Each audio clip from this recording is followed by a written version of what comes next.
Welcome, everybody. Thank you for joining us. Good to see a lot of people there. Hey, Doug, is that you up north? That is me, yeah. Hey, glad you Rob. joined us. Good to make it. Glad you made it this time. Yeah, I decided to delay taking my Christmas decorations down. Well, if you've waited this long, you could wait another couple weeks. Isn't it raining like crazy up there Oh anyway? yeah, well, we actually there's a little bit of a break right now. Oh, I see. Well, glad you could join us. Yeah, We've got I always feel like I have something else going on every time these things are happening, but I'm gonna make time. and definitely soon we need to talk again because I want to organize that Sacramento meetup before the show on the tour opener. So you since you're Yeah, up in the area, yeah, definitely. yeah. There is somebody up here that's part of the group. Her name's I don't know her last name. First name's Amy.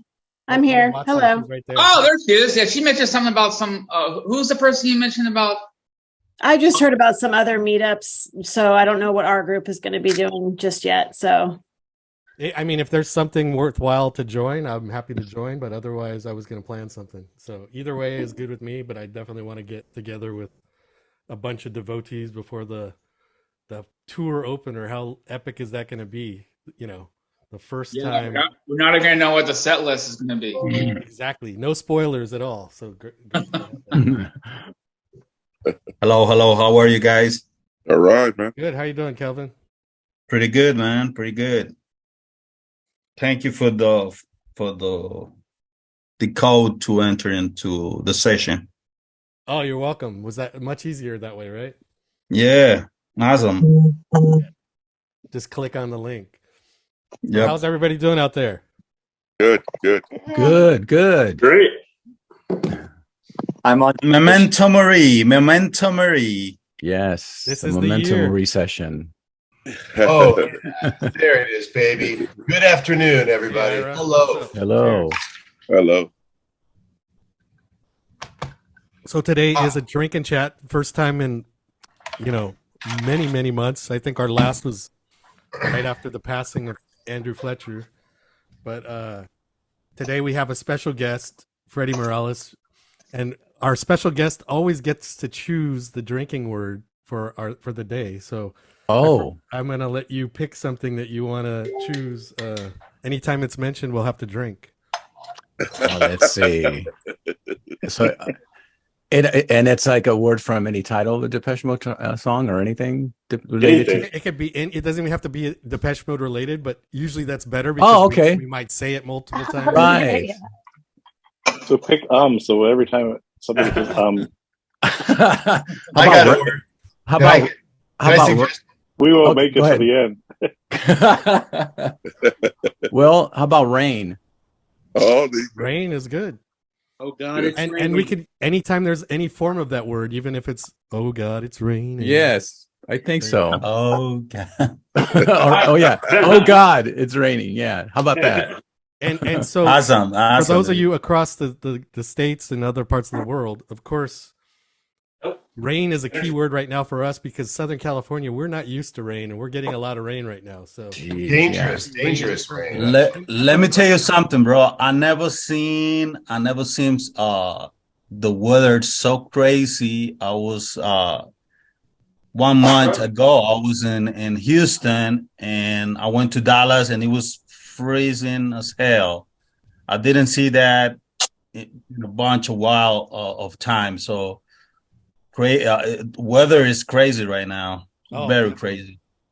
And it appears that we're kind of making up, I guess, for the long drought that we've had. Hopefully, they retain enough of the water because most of the water just goes back out to the ocean. But There was a big freeze out where Hopefully. I live, kind of near Christmas time, Yeah. okay. and I mean a big freeze. You're out by Chicago, Teddy? I'm in Arkansas. Arkansas. Okay, I don't know why I Oh, thought you were man. in Chicago. Huh. Oh, you're going? Are you going to the Chicago concert? I'm going to San Antonio. San Antonio. Yes. Woo! San Antonio. Good Woo! evening, San Antonio. That- Yeah. That's what we should do a little bit before we go into the whole. We're going to have a little conversation with Freddie, but why don't everybody say where you are going to see Depeche Mode this tour if you're going to see them? That'd be pretty cool, actually. Yeah, I will try to see them at Barcelona, Spain, because they have a festival over there, and the tickets are cheaper than the US right now. My son was mentioning the festival because he was saying it was interesting. He noticed that Kendrick Lamar was playing headlining one night, and then Depeche Mode another night, which he found. Yeah, it's gonna be wild. It's gonna be wild because my daughter is living over there, and she's like, I already bought the tickets for Depeche Mode Festival, and a bunch of artists they're gonna be meeting in there. So it's gonna be awesome. Try to buy the flight ticket by this date. So and really it does. It's cheaper than the US. US concerts, they are crazy with the prices, man. Yeah, it's an arm and a leg. You got to, it's like a mortgage payment. Yeah. You know, it's like, should I pay my rent or my mortgage or go to Depeche Mode? I don't know. Well, I mean, I seriously could buy a car with the money I've spent on tickets so far. Right? Yeah. I used a nice used car. Well, no, well, yeah, a lot of money spent. I can buy X for the whole year, for the rest of the year. Wisely. Hey, so I was just thinking, I know we have the US dates, but is Depeche Mode also lining up already the international dates? I mean, I've seen them they pop all up went on sale already. I already because I lost track. I lost track of I was like, is that legit? Are they playing festivals now? So those are legit. Tickets are already on sale for all of the tour so far. I mean, they might add a second leg. We'll see, but all across Europe. Fucking better. I bought my tickets for Berlin, and I see Martin is on in Germany, so I'm going to Berlin this year. I don't know if you'll be there, Martin. I'd love to say hello if you are, but Rob, you're crazy. You go everywhere. Yes. Yeah, I am. Hey, Jeff, good to see you on here. Hey, good to see you, man. Cheers. Our drinking word is rain for those of you who just joined. Freddie picked rain because it is raining here in Southern California. Yes. But, speaking of which, so I was listening to this interview with Fletch on NPR, and you mentioned that the 101 concert, you mentioned that it was raining during a song. Yes, it was. So it was, I was at the show. You guys remember? Several were here, but who remembers what song? It was actually Blasphemous Rumor. That is the legend. Somebody. At the end of Sacred. Sacred, yes. And Something to Do. So Oh, actually, everyone. God is raining. Everyone Fletch said it was remembers Blasphemous Rumors. as Blasphemous Rumors, and it's partially because Richard Blade fuels that, but it wasn't actually during Blasphemous Rumors. It was right before Blasphemous Rumors. Right. But I think didn't the lightning start during Sacred and then something to do and it started raining?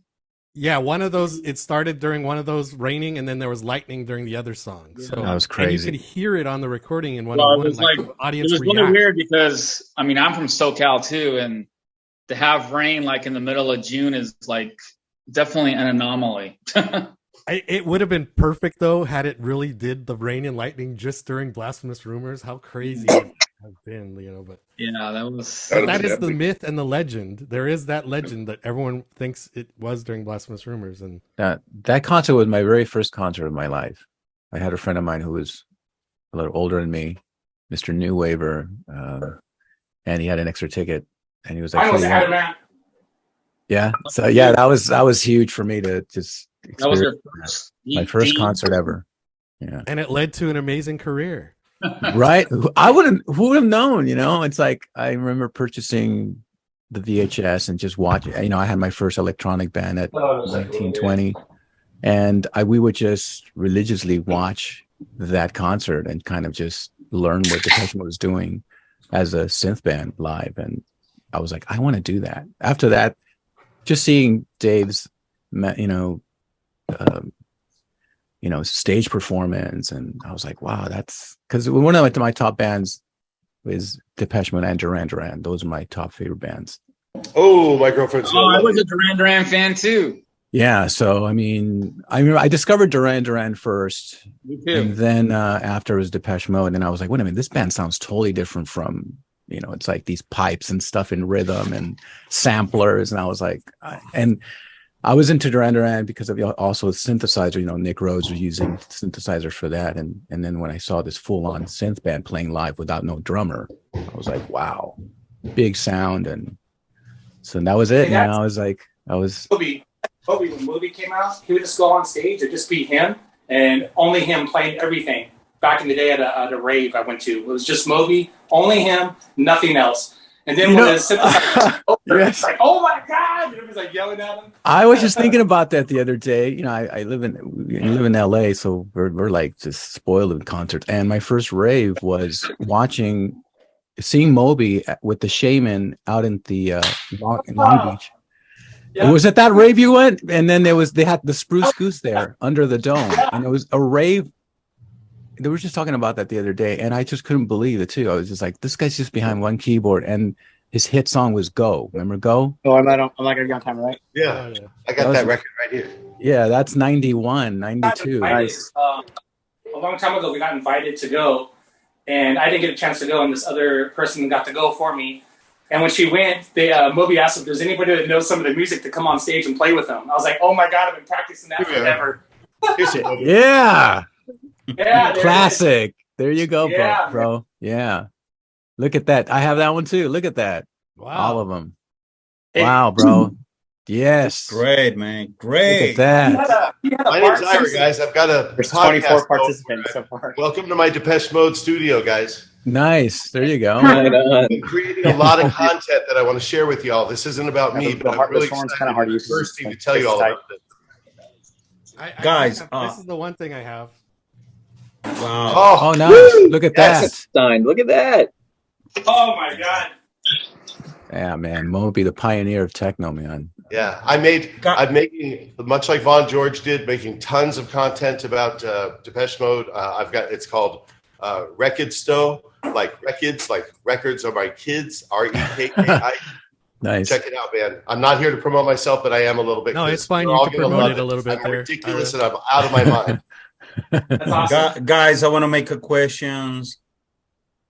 Do you guys, one of you does content writing about Depeche Mode, any blogspot that I can follow? And it's kind of hard to hear on the phone. I don't do a blog spot, but I am working on a book that will be coming out sometime this year. So wow, that's great, Rob. Yes, Rob. Woo! Look at that. Awesome. Book. I was asking that because my professional field is search engine optimization, and I was thinking about writing a blog spot for Depeche Mode or nice. Do it. Devotional guys can help me to give me some feedbacks and all of that, and start writing about Depeche Mode on the web. So.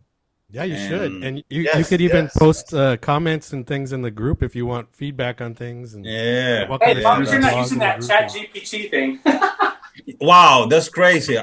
Before the party, the virtual party, I was working. I do PHP code. I'm in the tech industry. Nice. I do web development and search engine optimization, and I've been using the chat GPT is something out of this world, guys. I recommend you use it. It's very useful, and you can take advantage of that tool. It's insane. It's something out of the reality. Is something very helpful. I typed it in to see how I said, "What's your favorite band?" And it says it can't decide. And I just typed in Depeche Mode, and it went down the whole list from day one. It's just awesome. Real quick, too, I want to give a shout out. Currently, all 3 of our 4 moderators that help out with our group, Depeche Global, are on here right now. So we have Richard Pedley, who's in Texas. All right. Ellie Caitlin in Los Angeles, and nice. Mark Jones in England. So I know we have a couple of people from Europe here on right now, England and Germany. Awesome. Is there anyone else from outside of the U.S. besides Mark and Martin? Well, me, I'm in Central America. I was thinking you were in Texas. No, I always travel to the U.S. Basically 2 times per 3 months, So what country are you continuously. in? Honduras. Have you heard of Honduras, Central America? Yeah, of course. Yeah. Yep. Well, we're here, and I do travel to the U.S. Concerning about my job because I'm a web developer. So I work for companies over there, and so I'm in between both places. Cheers. Good to have you guys here. Kelvin, I need some help from you on a non-Depeche Mode project, so I'll give you a shout in the chat. Awesome. I follow Rob on Facebook, and I follow a couple of you, I believe, so on the group. Well, I can't stay too long, guys, so I just want to say hi because I just wanted to say hi to everybody, obviously, but obviously, gotcha, man. There's a few shout out to you, bro. There's a few people from the old days on lockdown. So hi, Jeff, Ellie, Heather, Will. Sorry, hold on. Where am I? Where's he gone? Where's Lauren in Seattle. Oh, there he is. You're in Seattle, right, Lauren? Yep, I'm here in Seattle. Cold over there. Martin, it's cold over there, right? Mm-hmm. Wait, I got all kinds of yeah. Make sure. Hey, Rob. I just wanted to say at some point I have like a testimony that I'd love to deliver after the itinerary for your meeting is already complete, or however you do it. I would love to share just a few minutes or ask for a few minutes of everybody's time, because I've got a really quite unique and fascinating Depeche Mode tale for you all. Yeah, that's cool. We're gonna. So what the plan is right now? We're just a little bit of wait for people to filter in and like get to talk a little bit here, and then we're gonna kind of narrow it down, hanging out a little Q&A with our little conversation, I guess, like with Freddie. And then once we are done with that, then we'll kind of open things back up for everyone else to chime in. And when we have the conversation with Freddie, you guys can jump in and ask questions as well. But now, is it inappropriate if I show my penis at that point? Because I plan on. It's probably inappropriate at any point. Reasons. But I'm sorry. Just letting that's saved for the Rekisto group. Okay. Now, just so you know, just to give you this disclaimer, I do not and will not show you my penis. I mean, no matter how tempted. However, I do like to discuss it. So. I also feel like that one's better in the Rekisto group, but. Hey, real quick, not in a sexual or offensive way at all. No problem, man. Previously, my girlfriend and I talk about how Martin is quite the pervert, and we all know that. So he would approve. In fact, my girlfriend and I are trying to come up with a business plan for an S&M/bondage sex product, Depeche Mode. Lordy. Oh, yeah. I think Martin seems to have mellowed over the years. Yeah, I think now that he's been has babies now, he's mellowed down pretty good. I mean, no, I know, but we are here to celebrate all time, all times, pre-Wilder and post-Wilder days. Right. Yeah, well, it's all about post-Wilder love. You're a very big post-Wilder fan for sure. So, there's definitely that huge debate, and it goes on and on. Even I've pinned it in the group, the interview with Dave Gahan talking about that. Alan has been out of the band longer than he was in the band, and he's not coming back. Hallelujah. I mean, Dave shut that down quick, right? Didn't he? That you can use that video and send it to someone. It's like, hey, is Alan coming back? You know what? Dave killed it. That's it. Just look at it. It's done. It's done. He trounced it. He just shut it down. He just shut it down. It's buried. It's done. It's dead. It's all of it. We don't want him to. Why would we want him to? He stifled Martin's beautiful creativity. He pushed down whatever. I would have liked to enjoy the silence more as the ballad, that he turned it into the dance song. Martin's creativity. I think you're kind of stifled by Alan. Definitely on the minority in that part, but right. I certainly still feel that the Alan Wilder years were the peak years of Depeche Mode. I still love everything they do, but by far, I mean, it's like I love all the Star Wars movies, but the original trilogy is the best work, and that's the same thing with the Alan Wilder years of Depeche Mode. That's exactly how I feel about the Star Wars trilogy. It's like my generation: Star Wars, Empire Strikes Back, Return of the Jedi, and then after that was it. That was it for me.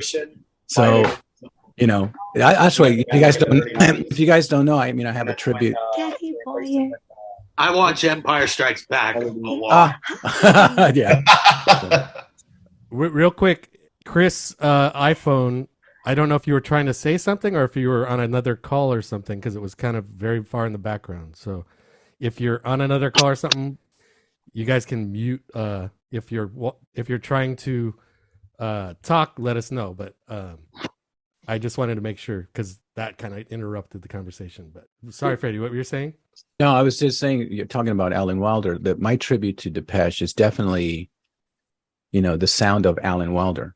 It's all the tracks is they're all from different tours while Alan was with the band. So for me, the experience is to listen to that kind of production of Alan's work. And that's how my tribute is, in honor and a tribute to also Alan's work. So when you hear our show, you hear the devotional tracks as like the devotional tour, all the tours that Alan produced. So it's to me, it's like, that's kind of like the foundation that I've always kind of wanted to build my tribute to, because it's like the best sounding, the sounds that he used, the samplers and stuff. It's just like, that's like the sound that I miss today. I mean, I love Depeche Mode.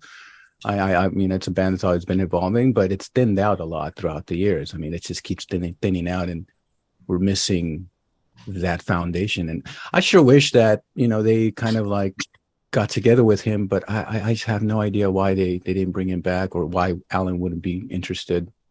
I mean, imagine if he would like to return on this tour. I mean, can you imagine that, guys? That's like, we can die now after that. It's like, the thing we got shortchanged is the Rock and Roll Hall of Fame canceling the event altogether. Oh yeah. Besides the fact that it would have been Fletch's last performance, right? It also, Alan Wilder was going to join them, so we missed out on seeing that again. But it was never officially confirmed, but I'm sure that he was going to join them. And for how many songs, I don't know, but it would have still been pretty remarkable to see that. And it is disappointing that the pandemic obviously caused a lot of damage to things, but that's one of the things that, as far as the Depeche Mode fandom goes, that's one of the things that it really killed for things us. Get damaged, things get broken. Yeah, I know that song. And to your point though, Freddie, also I saw Von George was posting about where people are going to go on the tour, and there's a lot of people commenting that they don't go to the tours anymore because they want that period, and they go see like Forced to Mode because they're in Europe, and that's a great. do. Yeah, I love those guys. I actually were friends, and they've inspired me to produce also my show, because they're just amazing. As a matter of fact, before I even started Depeche Mode, I remember going on YouTube, and the first Depeche Mode tribute band I saw was from Europe. I was like, oh my God, these guys are doing an amazing. Sneakers. I don't know why they're called Sneakers, but they're from Italy. Great guys too. So I saw they had the full band, full production.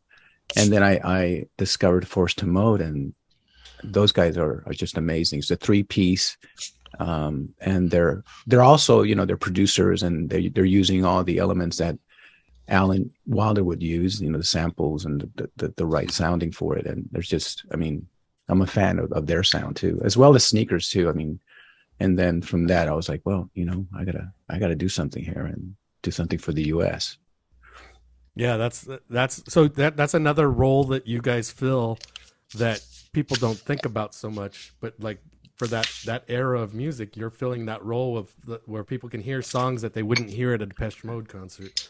Yeah. I think like I just added for this new. I have a tour coming up. I have some dates now. I'm been very blessed that I've been coming. After just a very difficult year of 2022. I kind of just been in my studio, and I'm always like refreshing the show for myself too, and for the band. We're all Depeche Mode fans, so I'm out now adding the earlier sound of Depeche Mode. Like I just added disco. I'm adding a lot of the earlier stuff, so it's nice to kind of go back into that catalog and hear those songs again. which I wish Depeche Mode would do, but unfortunately they're evolving. They've got their own, Dave's now a writer too. So I think from what I read, he's going to have four songs in this new album that he wrote. I think they were like, they're always like battling, like, well, how many Dave songs are going to be on this album? And I think he pushed him for 4. So it's like, compared to Martin might have been like, all right, go for it. I need less. I don't want to do as much work anyway. So, right. Yeah. I got a baby here. I got babies to take care of here. All right, Dave, give me some tracks. But, I don't know. What do you guys are expecting on this new album? I'm kind of curious. Would you guys think of like, from the last album, Spirit, Complete and utter brilliance. Absolute burst of creativity. Hopefully he's feeling the love from all of us. Hopefully he knows how important this is for all of us fans, because this is a new chapter and a new era. It's what it is. Fletch is no longer with us, and they're doing it for him. They wrote it all, famously before he passed, of course, but it's got a whole new level of emotion to it now. And it's so important that we show them more support than ever before now. This is going to be an amazing experience, this new album. And they're going to fucking knock us all on our asses with the incredible, whatever Martin is that planned for us. It's going to be beautiful, and it's going to surpass anything that they've done. So I definitely agree with that. My initial thoughts, I was definitely loving the theme of the album and the fact that they kept saying that there's so much revolving around death. I was thinking, okay, this is going to be like the follow-up to Black Celebration. But then I heard the Ghosts Again thing, and it sounds fine, but it sounds much more poppy than I expected, like the theme of the album to sound like. So, but I'm not going to reserve judgment until I hear the album, and right. And even that song they said wasn't finished; it was a preview. So we'll see what it's like. But I'm optimistic in a way that I'm hoping it's very dark, just like The Cure's been going on about. They have this album that's supposed to come out that's the darkest album they've written. I love dark music, but you gotta be drunk for that. But their upcoming album is so dark that it hasn't been put under the spotlight yet because it'll never see the light of day. But never will see the light of day. I know it's been years. I think it was done. Has it fucking come out yet? No, really hasn't come out. They're already playing the songs live, but they aren't. Singles are going to be on tour. Jesus Christ! How long has he been dangling that carrot for the love? I think they're testing. They're touring too. I don't even know. They've been touring right? Europe, and they sound fantastic too from the new album, but they're not. Yeah. They haven't released the album. Yeah, they're like, it's a new song from this album. Let's play it. I think they're the album already. I think they're being careful. I think they're being careful. They're testing the tracks, and that way. Oh man, they're so. We're clamoring for it. They know it. They're just going to get us at the right time. Christmas, right?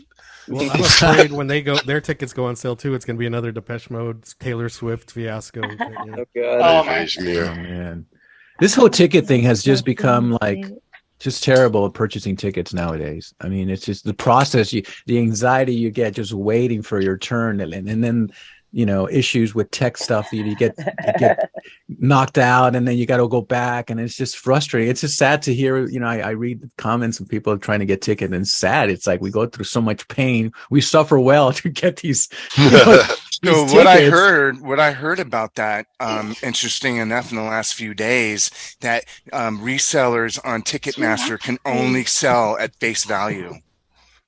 So they kind of, been squashed down a little bit, and they had to make some changes because, there's the uproar from all of us, and then plus lawmakers in DC are catching wind of all this bullshit, and so they're going to do something before lawmakers do something. Before the hammer comes down. Doing that, they're serving themselves because they're limiting the third parties. But they're not limiting their sales. They still have all the platinum tickets that are 20 times the price. So they're just saying, "Oh, you bought a ticket for $2,000. You can only sell for $2,000. We're still going to sell a ticket for $5,000." Yeah. Well, I'm just saying that there's some stuff kind of going on. So we'll see how this pans out. But I mean, Ticketmaster has only been manipulating that much money. Yeah, I'm not going to be dishing out this kind of money, going forward. I went to the Gorillas, and it was like super expensive. I did buy resale tickets because my daughter told me a little late after they had gone on sale. I saw my Colt for $60. Now you want to go, anyway. Guys, let me ask That's you what something. daughters do. How much are you able to pay for going to this tour? Remember, it's been 5 years without touring from Depeche Mode guys, so much people are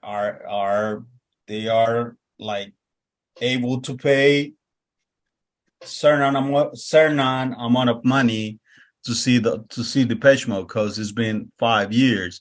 But my question is, how much are you available to pay to see the guys? It's like this. Yeah, I love Mexican pizzas. Mexican pizza hasn't been out for a long time in Taco Bell. I'll still go there, and it's still $5. Very relatable there. Yeah.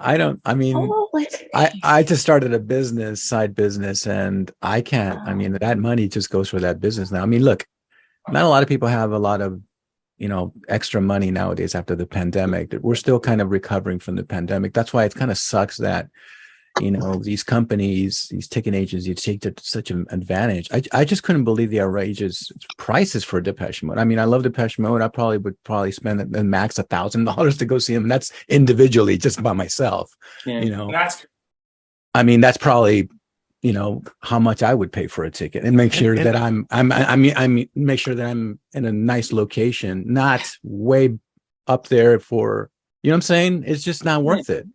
So Music for the Masses at the Forum, I had third row, and I got them from a ticket agency. I spent $500 on a pair of tickets. That's like nothing. Wow, yeah, that is nothing. I spent $95 a ticket for fourth row at the Forum on Music for the Masses. Well, you got them when they went on sale. I went through a ticket. I go to Depeche Mode. I have no tickets. I walk up there and I say, "Hey, do you have any tickets?" He's like, "Oh my God, how about front row, $60?" I'm like, "Done." I walked right in. I walked all the way to the front. I said, "This is great." Touch the stage. I came back with Steve and with this girl. I said, "I want to hang out with my friends," so I gave the ticket to somebody else.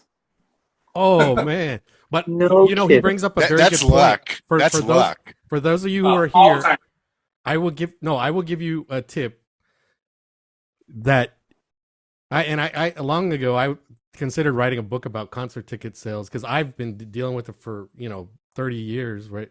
Mm-hmm. And I've learned you're pretty good at it. The ways of he's an expert. But anyway, if you can't get them in the original on sale or you didn't, start looking from 2 weeks before the show until the show. Keep looking at Ticketmaster, and they release tickets. Right now there's tickets all over the place because they freaking mark. Now Ticketmaster's changing the game because they're marking everything up and like manipulating the market so badly, but still at certain points they have to get rid of tickets. And you're going to find, even for the Devotional tour, I went into Music Plus like right before the shows, like within the 2 weeks before. I was able to pick out, like you couldn't do it on your computer at home, but I could pick out on the floor on the computer at Ticketmaster at Music Plus. I got 10th row seats for back-to-back nights for regular price at Ticketmaster because they released these seats that they reserve for, like production. That's what happened to me on Tour of the Universe for Dallas. I wasn't going to go, and then I got some email or whatever, and I'm like, I just went and looked, and I had like 10th row off to the right a little bit, and got them for like nothing. A fair price. I think $100 for a pair. I went the day of the show for Spirits in Portland, and I got fifth row on the floor for regular price. Wow.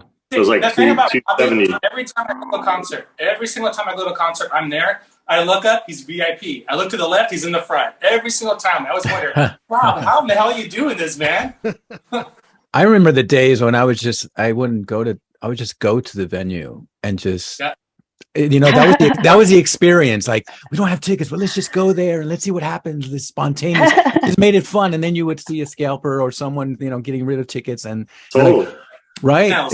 That was fun buying tickets that way. But nowadays it's like, or unless you know someone in the industry, I mean, I've worked for a few major labels, and there's always there with someone with a hookup, here I got, because they're always giving out tickets to their clients or their roster of some of the artists on the labels, and if you go see them. So that's another way of getting great tickets. Yeah, this isn't Irvine Meadows. At this point, I'm not going to see Depeche Mode. What's that, Willie? I've just kind of accepted it at this point. I'm probably never going to get to see them live, so I'm just gonna sit back and enjoy. Do not accept it. Make it happen. Don't do that. Oh, you got to do it, buddy. You've got to do it. Antonio was crying out loud. It's Okay, called Willie, it's called I a will say- broker. It's I will the also beginning say- of the year, and you gotta be positive, though. Yes. Right. You wish You gotta be that. You gotta have that mindset. You must work Yes. hard for it, bro. Hey, You I gotta tell you, reach just that show goal. up. Just show up. I can never afford a Mike Tyson fight, but I went to many of his fights. I was around the entourage. I was there when Tupac got shot. I'm always around it. You never know what could happen. You know gotta what? show up. Here's Based off even of what you another guys are example saying- of tickets. My buddy Jeff, who's on here right now, he wanted to go to the World Series, Game 7 of the World Series, Anaheim Lucky. Stadium. They've never played in the World Series. It's a Game 7, the ultimate championship. Whoever wins is winning the freaking World Series. He got a ticket for $60 on the field level Yep. to fucking watch Game 7 of the World Series. Wow. The day of the game. That was awesome. Yeah, that's something I can afford as a college student. He's a champ. He's a That's what I'm champ. saying. You for just sure. you just plan to go to a show for Depeche Mode, and you'll get in somehow. Look, I have a story to gotta share make with you it in guys. your mind that you're gonna go. I have a story to share with you guys. Oh yeah, let's go, Freddie. I remember when Depeche Mode, they released Ultra, and they didn't tour that album, and they only had like these release parties, one in the UK and one in LA at the Shrine. I at the time had a friend. I think it was signed, and one of the guys say, "Oh, I got your ticket, Freddie," and I was excited, and I get to the Shrine. We didn't have phones back then, it's like, like back then you meet and you're there. And he didn't show up, or I just didn't see them. So I was standing out there just waiting, and everybody's going in, and I'm like, oh my God, where's my ticket? I got to get in. And finally, it's like, it was like close to showtime. And I was so bummed out. I was like, oh my God, this sucks, So, well, and then I turned around and I see this couple, and I guess they saw my sad face, and somebody like, hey man, do you need a ticket? I was like, yes. My friend was supposed to be here and give me this ticket and guarantee, and now I'm going to miss this opportunity. He goes, here you go. Here's a ticket for the show, you guys. That's what I'm saying. You never know when your luck is gonna you're down in your luck, but when an opportunity like that happens, and I was actually there for that show. I mean, I walked in and I ended up seeing the guy that was supposed to give me the ticket there with someone else. So he gave it to someone else. But I just walked by him and said, hey, I'm in, and I remember there was a DJ happening. You were meant to be in there, Freddie. Yes, and then I just I remember just walking. I got myself right in the center of the stage, and as soon as I kind of just stopped myself, the show started. The intro of the Ultra, and that was memorable. We didn't have tickets for Ultra Party. Person at the time walked up there, said, "Hey, can we get some tickets?" Sad looking face, gave us 2 tickets. We walked right in there. Ultra Party. It was awesome. Yes, I was also at the Ultra Party. And Did you run? I won the tickets from the record label by doing. They said you had to write a story with all the song titles from Ultra, but I wrote lyrics and song titles from Ultra, and so I got a pair of tickets. But when I was there in line, Howie Klein, who worked for like Warner Brothers, was handing out tickets to people who didn't have tickets. So wow. So as Freddie is saying, luck. Like there's a quote that go luck to is the residue of design. You have to. People always ask me why you're so lucky or whatever. I certainly do have luck, but also I make my luck by being in the right place in the right time. And you have to do that if that's what you want to do. If you want to go see Depeche Mode, you have to make it happen. Hi, good afternoon. Can I get a What does everyone want to order please, right with now? extra green sauce? We don't serve cheese burritos here. Sorry, buddy. order going on. Whopper. A Whopper. Do you want a what? Chipotle chicken roll. Do you want a Sprite? I can order some rain so we can at least drink because nobody said the word. Yeah, and a large Diet Coke. Do you want a Sprite? So everybody needs to, in their stories, they need to say rain. Yes. Oh, Just you're right. did. We haven't You said just rain said once. Rain. I know. No one's drinking. Cheers. That's our Hey, drink Rob, cheers. check, Rain. check this out. You guys, we're talking about these stories. I live, about, I don't know, 3 hours away from Tijuana. Well, I knew a guy that was going to be shooting, photos of Jane's Addiction at Iguanas in Tijuana. Wow. So I show up down there and I don't see him. So my girlfriend and I were standing around. Freaking a cop let us into the back door. We were like just talking to this guy, and I got let in by a cop, a policia. Wow, a policia. Yes. Yeah. Awesome. Did he say, "Hey, give me some money"? You go inside, man. No, you know what? I offered him some cash. He wouldn't take it. He wouldn't take it. Wow. Yeah, that was so. The moral of the story is to show up. You never know, and if it's more, just show up and wait for him to show, and then go and pay your tickets. But going back to luck, you got to make your own luck. I mean, I actually just, when you go to an event, you make it fun, you make it adventurous. It's something that memorable. I mean, I've seen other DJs like Tiesto and Paul Van Dyke. Those are like my heroes of that genre. And I've been in situations where I just show up, and I remember one time it was Paul Van Dyke sold out in downtown, and I couldn't get tickets, and I didn't have any source to get in. And then I just showed up, and I was hanging out. And I saw this van pull up, and then all these dancers with their whole rave outfits were just, hanging out. I guess they were the dancers for that night. So I was just kind of I kind of just mixed in with them, and they're like, "All right, guys, well, you guys are the dancers for Paul Van Dyke. All right, come on here." And I kind of just went inside. I was like chatting with them. "Oh yeah, you're the dancer. Yeah." And I was able to go in there. Oh no, it wasn't for Paul Van Dyke. It was for Paul Oakenfold. Yes, Paul Oakenfold.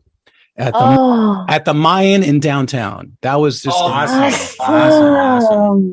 So I walked in, nobody asked questions, and I was just hanging out, and I don't know, you just mingle, you become part of the event, and hang out with the sound guys. I used to go to a salsa club like that, by the Mayan, and I would dress like to the T. I would have a suit on, I had wingtips, and I'd go all the time. The guys would come in every time I go there. The guy would be like, "Hey, you keep dressing like that. Come on in anytime free. It's all on us. We got it." Yeah. Willie, don't give out too early, Willie. Give out too early, man. There was make the fight. I know, and the thing is also the tour starts basically right at the beginning of my spring break, and I'm in Southern California anyway, and so if I made a small road trip, it's very possible I could just show up and be like, "Please give me a ticket." Sacramento will probably be the easiest, best spot for you to get tickets, and it's the tour opener. Yes. Yeah. There you go. Because LA is insane. Listen prices. to Rob, San Jose is about as well, but Sacramento is the place to go. And we are going to have a pre-game meetup there, so if you go, we'll say that's a great area. That whole place in Sacramento is a great area for a meetup. And if it makes you even feel to stay there, it's a great little area. If it makes you feel better, I'm going to go with no ticket over there. So if you want to meet up with me, we'll go get some ticket. There you go. There you go. That's awesome. There you go, man. I'm serious. I'm serious. I'm going to go. You both do that, and if I hear of any leads, I'll direct them to you guys. So all right. Sounds like and Raymond will drive too. Yeah, I'll drive, man. I have no worries. Well, damn it. I just bought my plane ticket.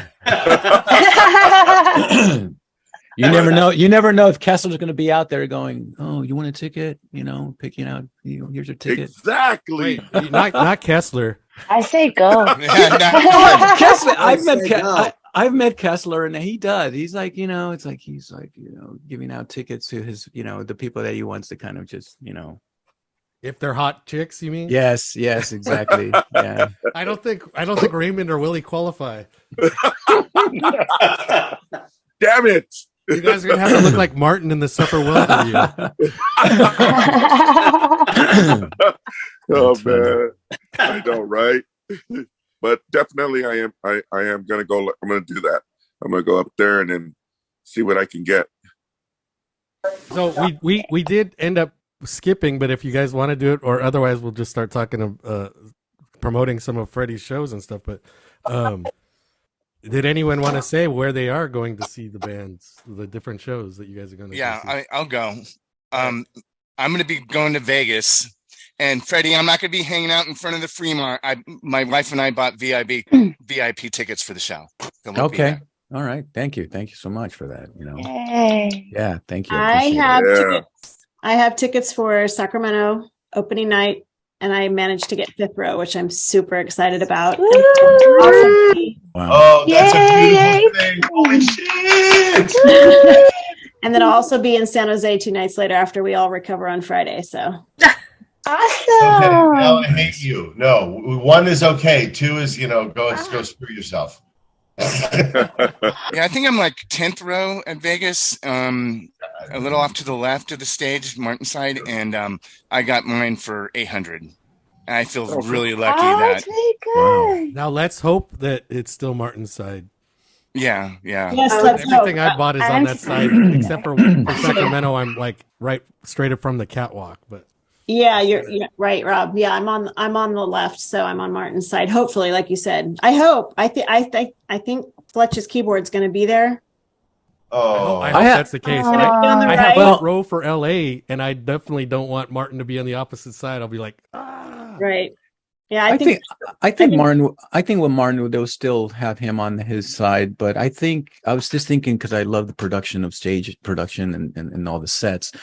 And now that they asked him the question if they were going to have a fill-in for Fletch, I said no. So I have a feeling for the stage to look kind of evened out. They might have Christian Einer on a riser, and then Peter Gordino on another riser, and then Dave and Martin down on the stage, and then whatever LED. I'm just curious of what I hope Anton creates for the stage. I'm just, what kind of production they're going to have, visuals. And especially now that Fletch is no longer, it's going to be, it's going to feel like when I went to the Ultra and I didn't see Alan there and they had this other musician. So it's going to be like that for us now, seeing just Martin and Dave and Peter Gordino and Christian Einer, and now without Fletch, it's going to feel weird. At the Ultra party, actually, Martin was on the right side. Yes, he was. The last time he was on that side of the stage. That's true. That's very true. I remember that Stan and keyboard, he was so excited. He was like, did you remember, Rob? He was just like, with a lot of movement on stage. I think he was so excited that he was on stage with Depeche Mode. I was like, wow, this guy's really excited. He's dancing, kind of just, doing his own thing. I've been emailing that guy for my book, actually. Oh, great. So we could even, because we are going to have a trivia question to win tickets for the after party that Freddie's be performing at in Las Vegas. Now that's you want to talk about that? Yeah. So this was just a spontaneous opportunity for me because I didn't think I was going to do any parties or even go out to Las Vegas. But the promoter from the Fremont Country Club, which is outside from the Strip, he contacted me. He goes, Freddie, we like you back in Vegas. You haven't been to Vegas in a while, and we would like to do something. I said, well, if you want me back in Vegas, I would like to do it the day that Depeche Mode is playing that night. They're playing March 30th. So I sent him all the information. I go, review it. This would be great for the fans. I would like to do something for the fans because after the show, we want to go and party and have a Depeche Mode party. So I was able to put that together within the week. And it's going to be at the Fremont Country Club.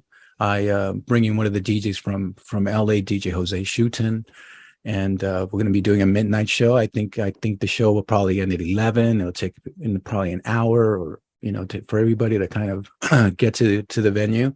I'm thinking of going and doing a 90-minute set. Of course, playing the songs that Depeche Mode don't play anymore, and just doing an after party, guys. It's basically just for us to enjoy the after show from that concert. And I appreciate Rob and all of you who supported my tribute band. And for me, it's just something that I'm a diehard Depeche Mode fan, and why not have an after party in Vegas, especially out there. And I think we did that one time for the what was it? Oh, Anaheim! You did one. Yeah, there was a show at Anaheim. we did that, and that was amazing to do, and I've always enjoyed to do something like that, and anything that related to Depeche Mode, I put my heart and soul into it. So, all of you are invited. Like I said, it's going to be. We're playing in the bigger room too, not that venue's got two venues. The backstage bar, which is the front, and then the Fremont Country Club is the other, where it holds I think 900 people. So. We would like to have everybody from that, from that night just to come down after.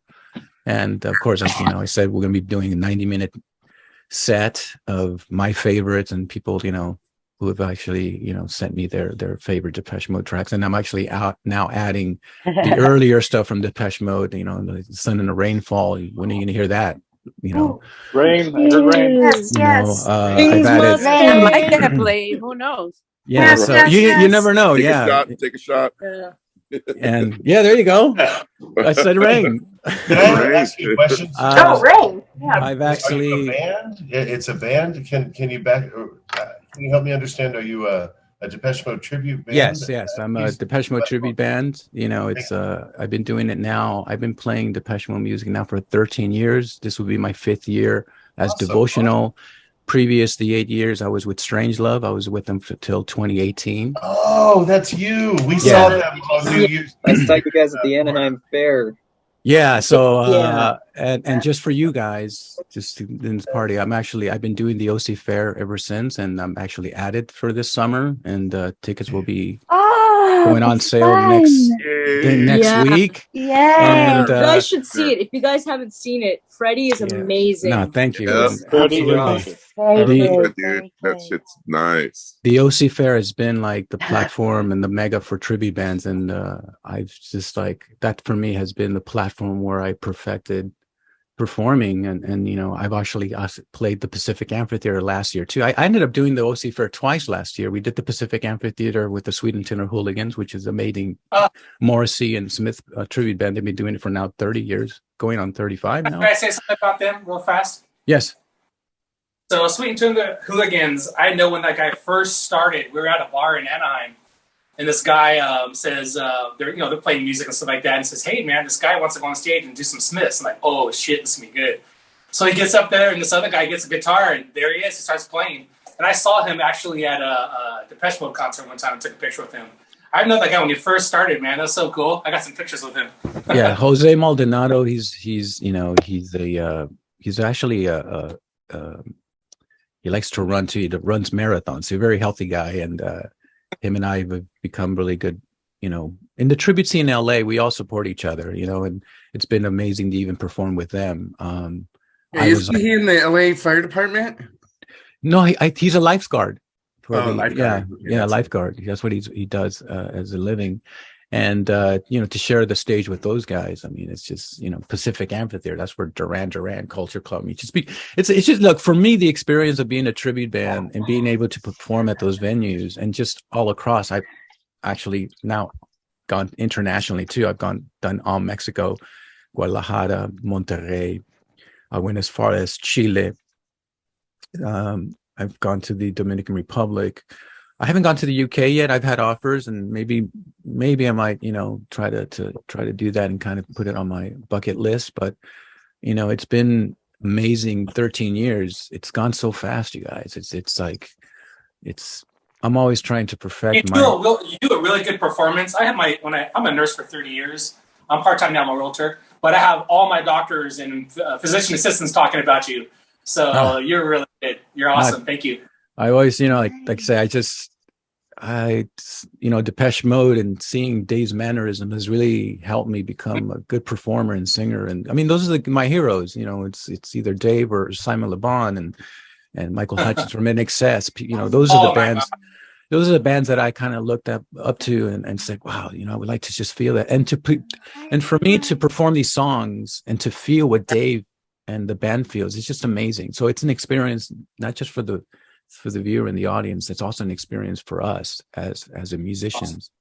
So we're always, and my shows, it's an audio visual show too. I really work on the stage. I mean, we just did the Depeche Mode convention, which is an amazing, playing at Avalon.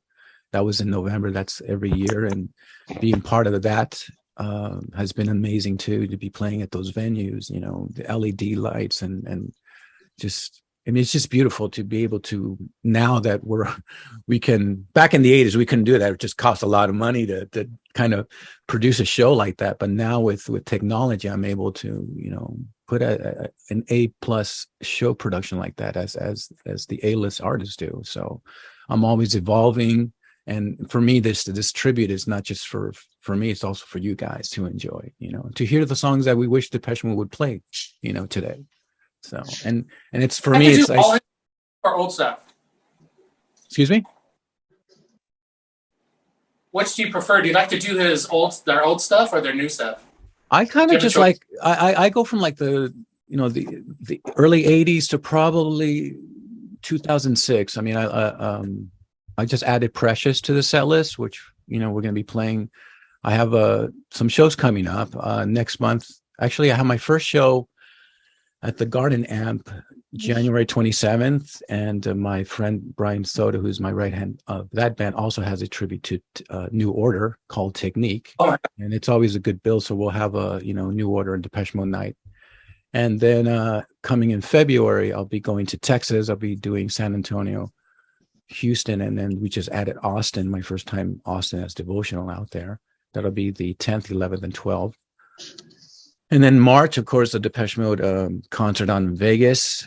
And then now summer, the OC Fair, which, you know, and then I'm still adding dates as you know, as we're moving forward with this new year, you know, but, and I appreciate everybody who's been very supportive. I mean, last year was a very difficult year for me. I lost my mother in February. Actually, this month will mark her, you know, 1 year that she was in the hospital. She died of complications from COVID.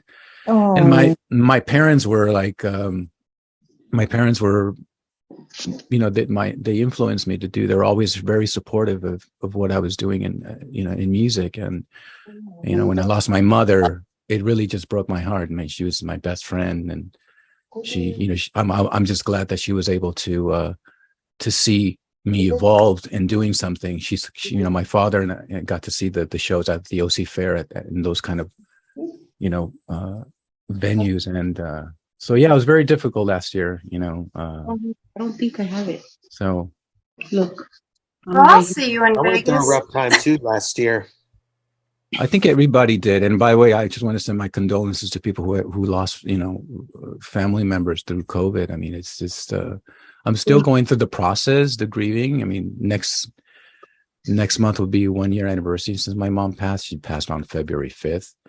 And these shows to me are very heartfelt now. Like when I go on stage, it's totally different. I can feel, you know, the connection with my mom and my parents, and the songs really kind of have helped me kind of go through the grieving. You know, why not sing to some Depeche Mode? I always dedicate But Not Tonight to my mom. She loved that song. My dad's favorite song was It's No Good. So those two songs are always on the set list to kind of honor them and you know, and thank you very much for sharing that. Appreciate you. Oh, of course. You know, I you know, Rob asked me if I was okay to talk about it. I think we need to talk about it because it's you know, it's something that we should talk about and be there for people who have lost. I mean, we lost a lot of people last year. It's 1 o'clock. It's 1 o'clock. 1 o'clock. Does that mean rain? Does that mean drink? Yes. Rain, but yeah. I heard rain. Rain, was it? Well, so I wanted to mention something too for people that may not know because you're in other parts of the states or other parts of the world. Pacific Amphitheater is a venue in Southern California. Tears for Fears played there in '85 during their height of their career. Guns N' Roses was playing there in '91 at the height of their career. Wow. This Madonna is where played there a too. tribute band that Freddie has fronted is playing gigs at, like a freaking a venue that these artists have played. So that's just to give you perspective on how like cool this is that he's playing these venues, you know. So I've seen like in the back, you know, like the band's right who's been there, and I saw Depeche Mode, like I saw their signature on the wall. It says Depeche Mode. Really? And you sign, yeah. I've never heard of them playing there at all. Yeah, So not a Pacific Amphitheater. Like I played in Dallas. Was it Dallas or Houston? One of those venues out there. It was an outdoor venue, and I saw the wall. Then. Yeah, it was at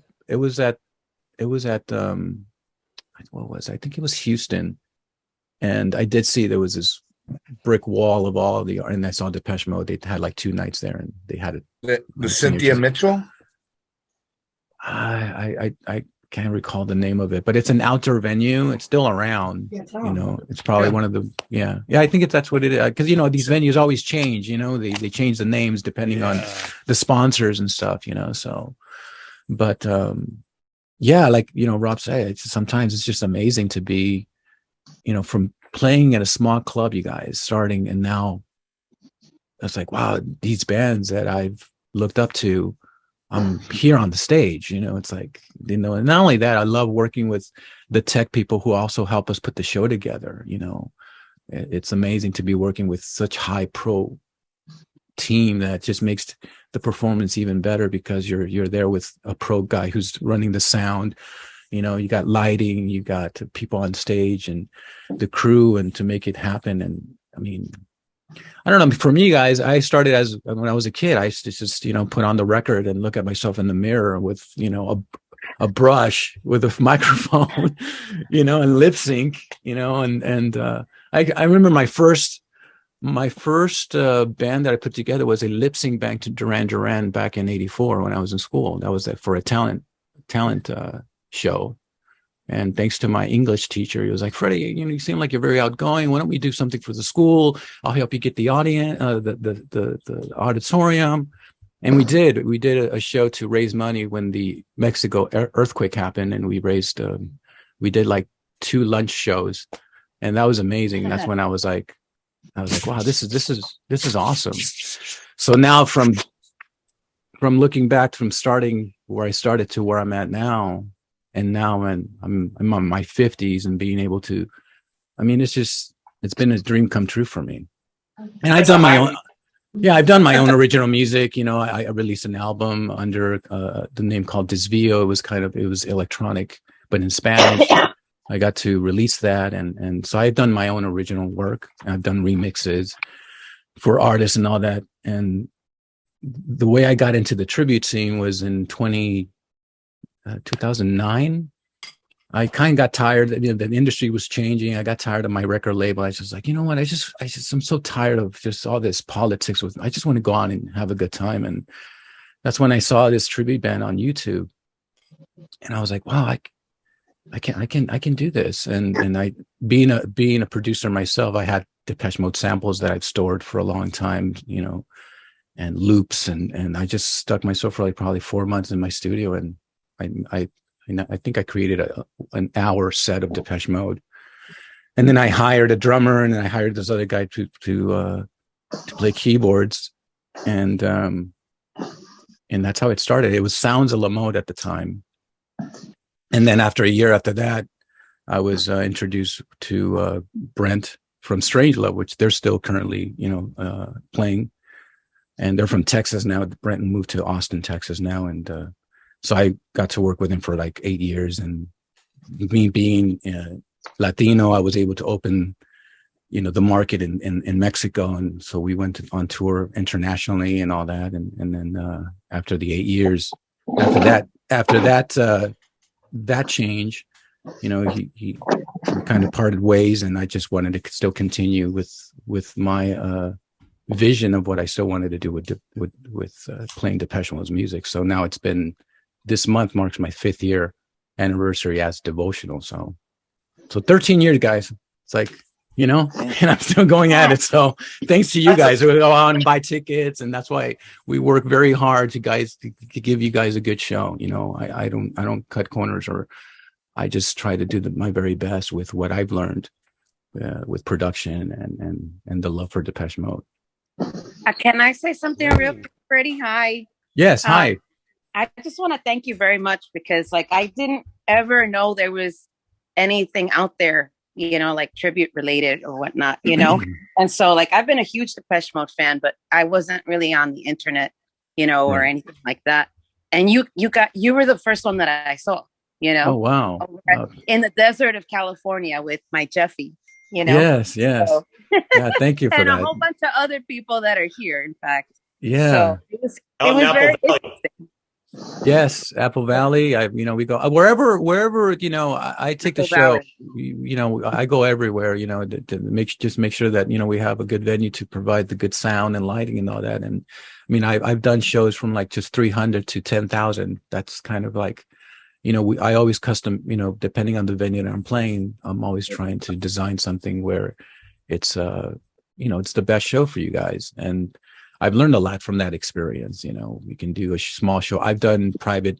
We just got a corporate show that's going to happen in April. Some guy from a corporate company that they do parts for the airlines. They do their 1 year get together, and they're like, you know what? We want to have Depeche Mode. And I saw your video, and we want to bring you. So I'll be going to Atlanta, Georgia, first time out there in April for a private corporate show. And they're expecting like 2,000 people from all over the world. So we'll be the entertainment for that night. I'm bringing one of our DJs, Jose Schutten, who's an amazing DJ. He opens. And that's one thing too. I try to make it to where as soon as you guys walk into the venue, you're hearing 80s or you're hearing something cool, or like you kind of get like when you go to a Depeche Mode concert, you're listening to electronic music, and you're just, to kind of, warm up before the boys go on stage. So I try to kind of replicate that feeling, that nostalgia of our experiences watching these bands, and I've got a lot of my favorite tribute bands too. There's a lot of tribute bands that I go out and I see them like, wow, they inspire me to continue doing what I'm doing. So. Hey, Freddie, I'm not too familiar with this New Order tribute band, but is there a slogan? You gotta love technique. Yes, that'll be great. I love that song. That's an awesome song. Love technique. You gotta love technique. Yeah, that'll be great. Title for a tribute band. It sounds like you've been practicing, Larry. Waiting for 10 minutes to say that. Man, that's tough. Yeah, so Brian Soto. Did you miss me, Freddie? Yeah, of course. I've nice to see you back. I missed me. I know you did. I remember you. I definitely do. Larry, you no longer have the Morrissey haircut. Yeah, my hair is always a mess, but yeah, I did get the maladjusted era haircut. Oh, nice. By the way, how bad is the rain over there? It's coming down. It's coming down. We're just used to it. Yeah, it's like right now I'm in Costa Mesa at my partner's place, and it's like pouring. It's really? a storm. Yeah, It's definitely pouring. Well, you know what they say: the rain in Spain stays mostly on the plane. Hey, he said rain, you guys. He did say drink. Cheers. Unpredictable like the sun and the rainfall. He said rain several times. It was something I meant to mention earlier today, actually. So on Monday, I'm going to be on KXFM in Laguna Beach, California, doing a radio show. You can listen via app. They have an app, KXFM, TuneIn Radio, iHeartRadio. You could tell, hey, Google or hey, Alexa, listen to play KXFM 104.7. Yeah, congrats on that. All this stuff, but it's going to be a fundraiser for their station. It's community radio, so they're looking for donations and everything. But yeah, it's going to be an episode of Mode Block. We're playing all these songs, but I put together a mix to start the show. It's going to be a spoiler that I'm going to tell you this, but since you're here, I'm letting you know. I put together a mix of People Are People into Going Backwards, and I spliced in, because it is Martin Luther King Day, so I spliced in all these little samples of his speeches, several speeches. Oh, nice. But listening to Going Backwards, I hadn't heard it in a long time, and it is a great freaking song. Like, people say, well, that new Spirit album, no, it's a fucking great song. So I just wanted to be the voice of, okay, you know what? Yeah, I love the Alan Wilder era, and I still do, but they're still fucking great.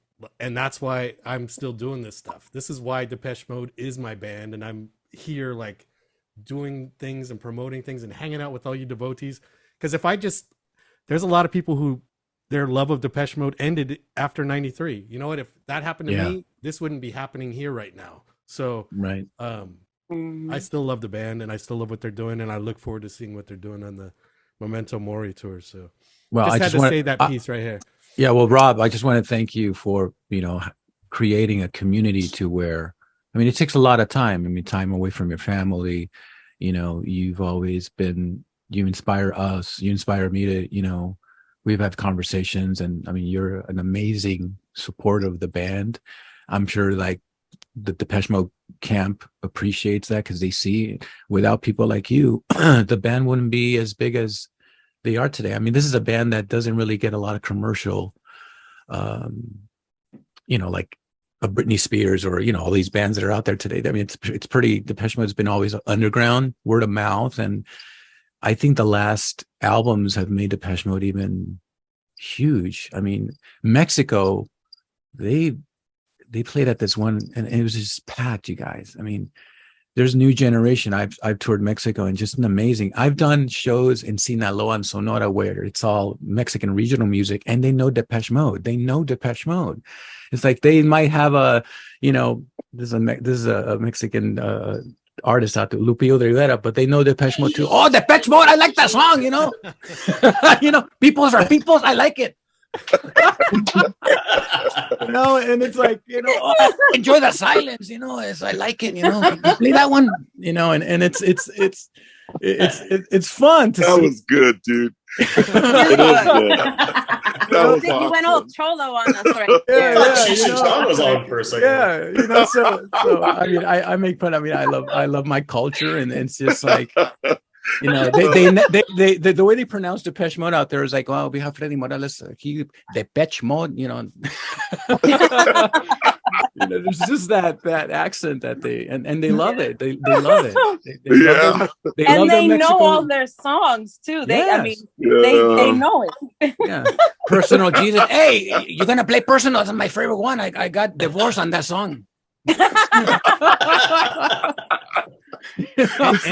And for those of you who haven't seen, Freddie will like mix in, because he'll break in the Hispanic heritage, and he'll start singing lyrics in Spanish for Personal Jesus when you see him live. I like that, man. That's pretty tight, dude. Yeah, I throw in my culture in there to kind of see. The thing is, like, look, I have a lot of Dave's mannerism, but there's also my personality within the mix, which was hard because Dave is Dave. I'm not Dave Gahan. I will never be.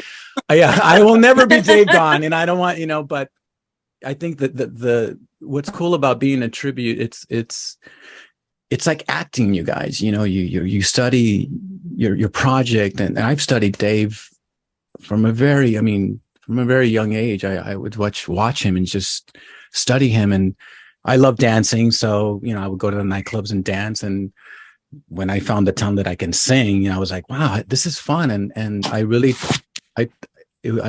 just dove into, impersonating and kind of bringing the mannerism up on stage, but then also my own personality on stage. So I've been able to do that now. And that's why when I sing Personal Jesus, you might hear a Spanish verse of it, And you got lucky. He's very theatrical. Yes. It's like acting, you guys. It's like, you study your project, and you just kind of do the best that you can, and with your talent and personality. So I've been able to do that, which is fun. Makes it fun for me. I'm always challenging myself. I don't like to just have the same show over. It just, there's some tribute bands that's, you can tell they're just going up there and they're doing it for the money. And there's just there isn't that, I don't know, that magic, and they lose it. And they're just like, but then you have those bands. Treat a show differently from 300 people to 10,000 people. What do you do differently?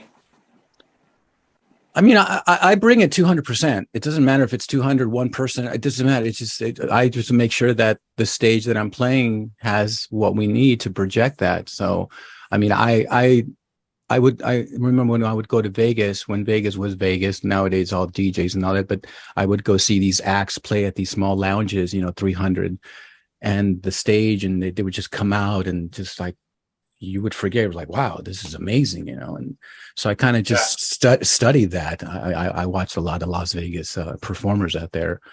So I was like, this is what it takes. Doesn't matter if it's 10, 300, 10,000. You got to project your very best, on that. Because on stage, I think I was always a kid. I would pass by and I would just look at a stage and I would just imagine myself like, wow, this, I would decorate it like this. And if the venue's lacking certain production, I bring it in. It doesn't matter. It's like, well, how much does it cost? I need to have this kind of. Now, it's been awesome that some of these venues already have an LED wall, which makes it easier now because my show is like, there's visuals from beginning to end, and they're all custom made, and I produce the music, but I also do all the editing, all the visual stuff. So I know it's very decorative, you got to decorate the stage and like I said, it can be a small audience or big audience, doesn't matter. I'm always trying to project that Vegas top quality of a show.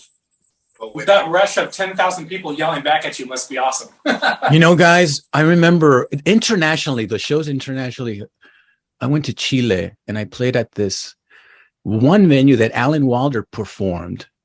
It's called Blondie in Santiago, Chile. It's an underground club, and that's when Alan Wilder did his Recoil show, one show. And I couldn't believe I was there. And God, I remember I just stopped singing. The people just took over. It was so loud. Enjoy the Silence, and it was Enjoy the Silence and Never Let Me Down. I got teary-eyed. It's just the power of their passion for the music. I mean, here in the States, we give it all, but when you go out state and you go into a different country, it's just a different experience. Like, Mexico too, very passionate out there. They're singing, they're singing their songs and you feel it. And you kind of just like, it just kind of makes you just like, wow, that's an amazing experience. They probably stay for a long time to see the show, and they probably don't get to do these things as we do in LA or, other areas. We can always go to another concert. They're just probably maybe value it more. So it's very exciting. Yeah, definitely. Especially when there's a band coming from like the US, they like, oh, this, because there's tribute bands in their country, but when it's someone from like, the US or coming from a different country and they really do, and then they do their research and all, they see videos and they see your popularity, they go and buy tickets. But yeah, we're very spoiled over here. Out there, they don't have a lot of that, that kind of movement. So they do really appreciate it more. Well, I wish we still had Irvine Meadows so you can go over there and do it. Right. That was that was the venue that I'm so disappointed is gone. That was one of my favorites. And now it was the best venue. Did the Irvine Company get rid of it? Is as close as it gets. Sure did. Yeah, it was Irvine Company. They made housing instead of Yes, now it's I all hate Irvine Company. Hey Rob, absolutely. Rob, they're building another amphitheater here in Irvine. Have they started building it? They're I think they did. It was approved. They've talked about it for years. Irvine is terrible as far as like there's this whole veteran cemetery, which my dad was, because he's a veteran, he's like they were supposed to do this and then they keep changing it, and it's and the whole thing with that 5 Points Amphitheater was supposed to be so temporary. It's been how many years now that we've had that 5 Points Amphitheater? It's just ridiculous. Well, they were supposed to break ground after they finished Wild Rivers, so I'm assuming it's going. The amphitheater should have been priority over Wild Rivers by far, but it's all this corruption, money, greed, everything. Before I remember going. There used to be Lion Country Safari. Do you remember that? Oh, I love those days. Do you guys remember that? No.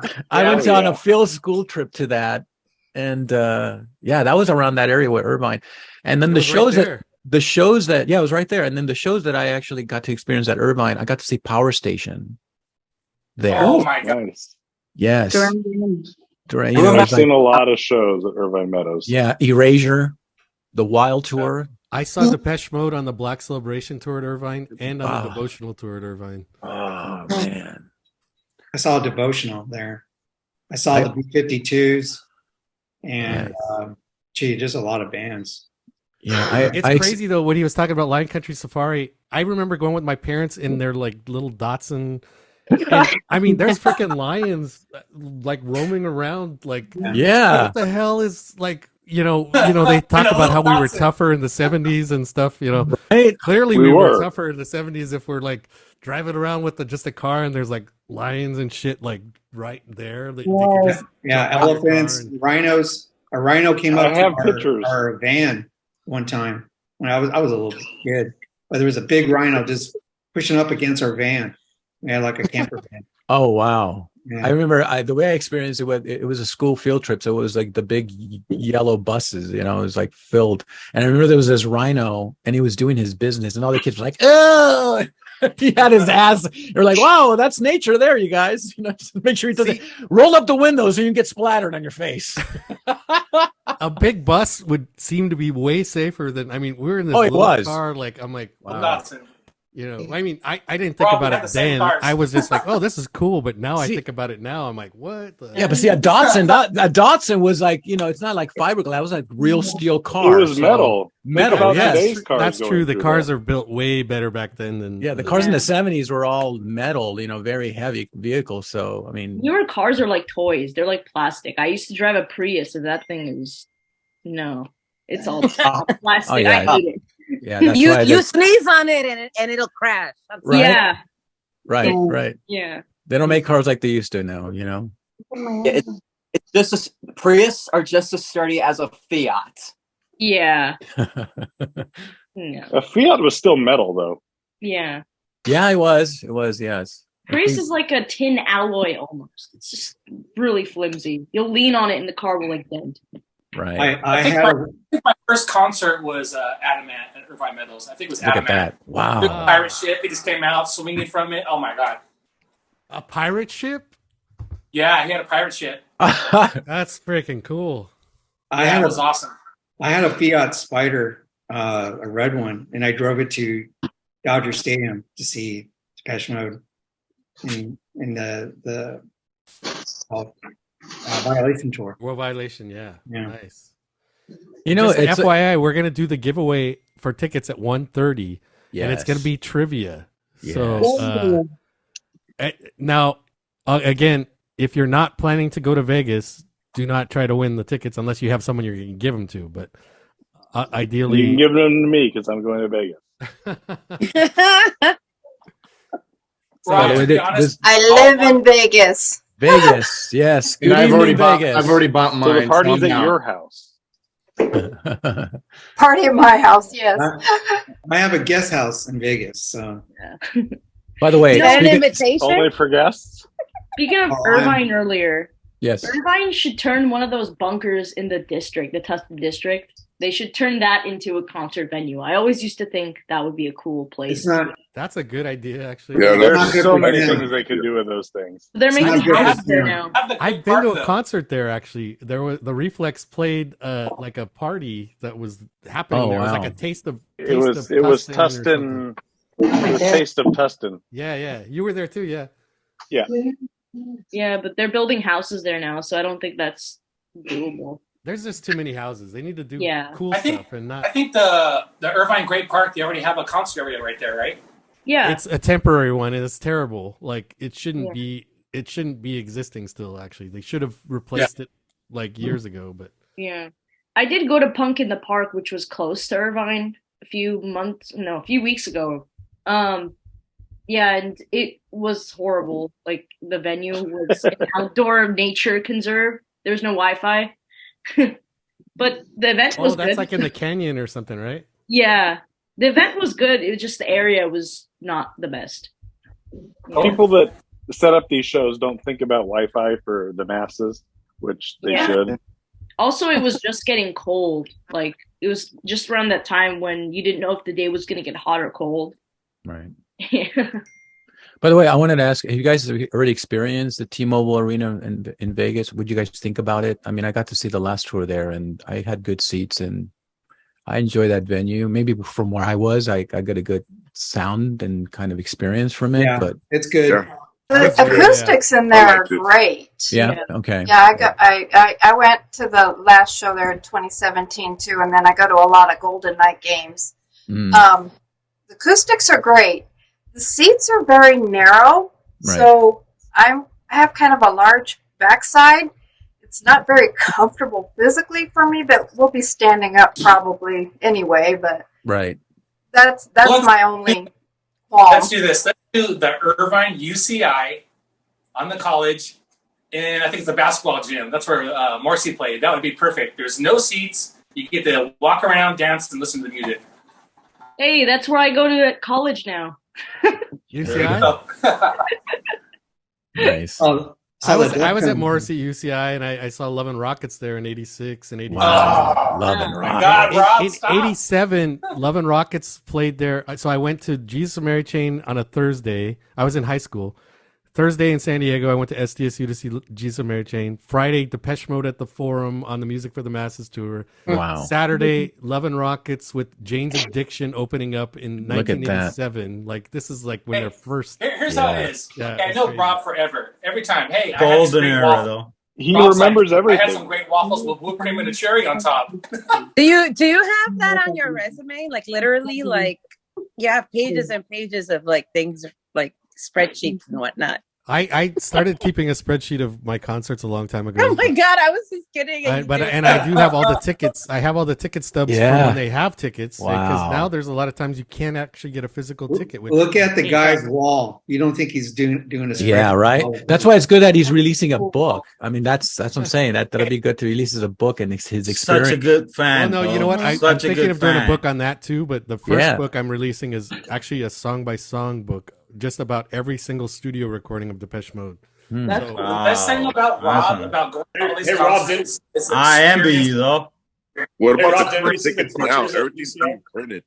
What about Jeff? What did you say? Didn't we see the creatures? I was saying it's not so much just going to the concert. It's the creatures there. The singers you've been around, the stars you've been around from these concerts. Experiences are just awesome. Well, and that's part of because I mean, sure, I've certainly got lucky, but if you're not at places, you won't get lucky. But I mean, here's a very good example of just pure luck. I was at Bowie's concert in 2004, waiting to go to the restroom because I'm like, all right, I want to wait till a shitty song. I mean, he doesn't really have a shitty song, but a less favorite song of mine is on. But he kept playing a good song, and I'm like, finally, I just gotta go. And so I finally go to the restroom, and I'm walking out of the restroom, and Martin Gore's right there. Oh my god! I'm like, hey, Martin. Wow. I said, hey, last time I talked to you was at Andy's restaurant in Gascon. We were talking about, Arsenal beat Chelsea that day, which Arsenal was Martin's band or Martin's team, and Chelsea was Fletch's team. So Fletch was all pissed off and didn't even want to talk to us, but Martin was super cool hanging out with us. And so I'm talking to him about this, and he's like, yeah, and all into it. And then I'm like, hey, you want to get a beer?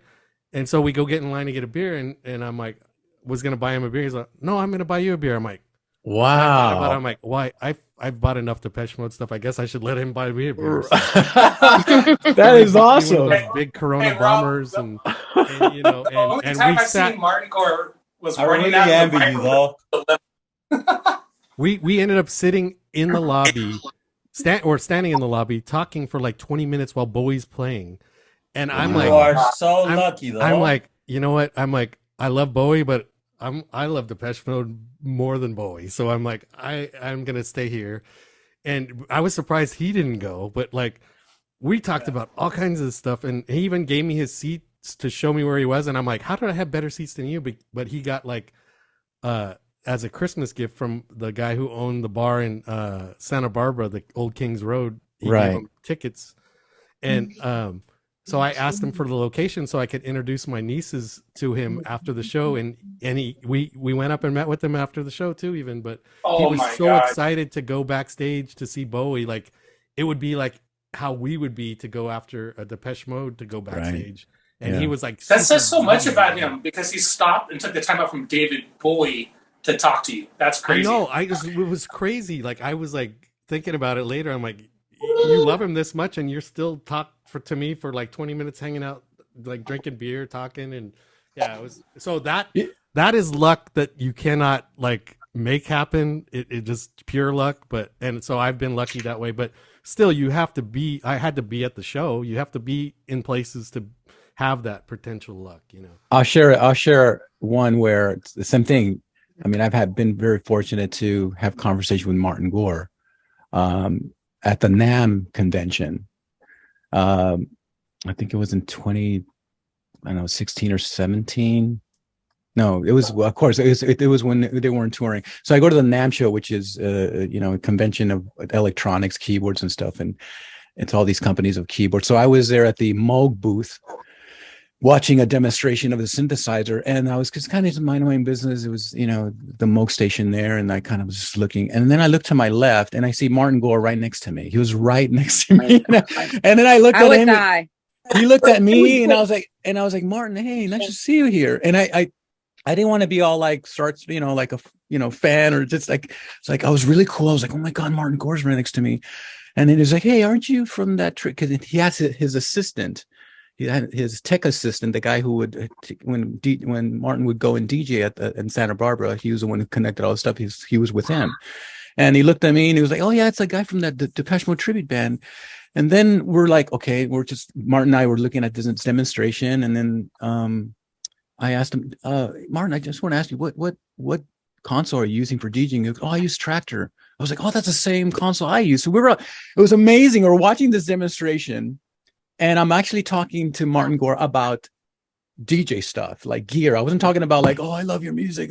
No, it was totally just a conversation. And Martin is very humble. He's just very easy to approach. And, as long as you don't, attack him and all that, you can have a conversation with him. So we spent like probably 40 minutes just watching demo, and I was right there next to. And then I guess a lot of people started noticing it was Martin Gore, so it was like people were like circulating around.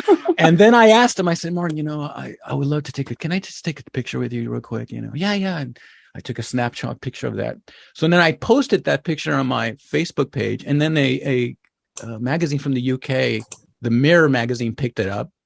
And they were like, "Hey, we saw you met Martin Gore," and they wrote a story about me, like, they were like a tribute band singer meets their hero at with Martin Gore, and you can probably go to the Mirror and find that article, but it was a write up about that, so that was amazing. And then the other time was too when he DJ'd at Santa Barbara. I went to the bathroom. It was always like Robbie, you meet him at the bath. Same thing happened to me. I was by myself, and then the door opens and it's Martin. And then I'm like, hey, how are you? Yeah, good. And then, we're like, whoa, this is like, weird to see you here. And he had that laugh, and Well, the moral of the story is bathroom. So, I was like, yeah, it's like, wow, yeah, I took a piss with Martin Gore right next to me. Well, I didn't take a piss. I left a piss, but yeah, Martin Gore is, he's just humble guy. I met Fletch. That time I met Alan Wilder. People ask me, have you met Dave? And no, I haven't met Dave. There was an opportunity for me to meet Dave at one of the Jimmy Kimmel shows, and Kessler kind of like took him away from me because he was looking at me, and I looked at Dave. I was like, is this my moment? And then I saw Kessler, and he kind of like pushed Dave back, and that was it. I was like, that's it.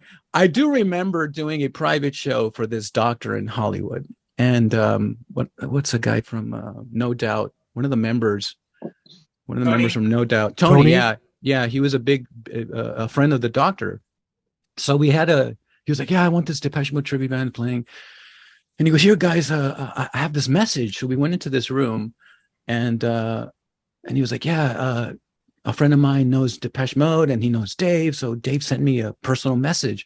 And sure enough, he plays on his video, and it's Dave. It's like, hello, it's Dave, wishing you a happy birthday. And I know you have a tribute band there. I don't think Dave likes tribute bands.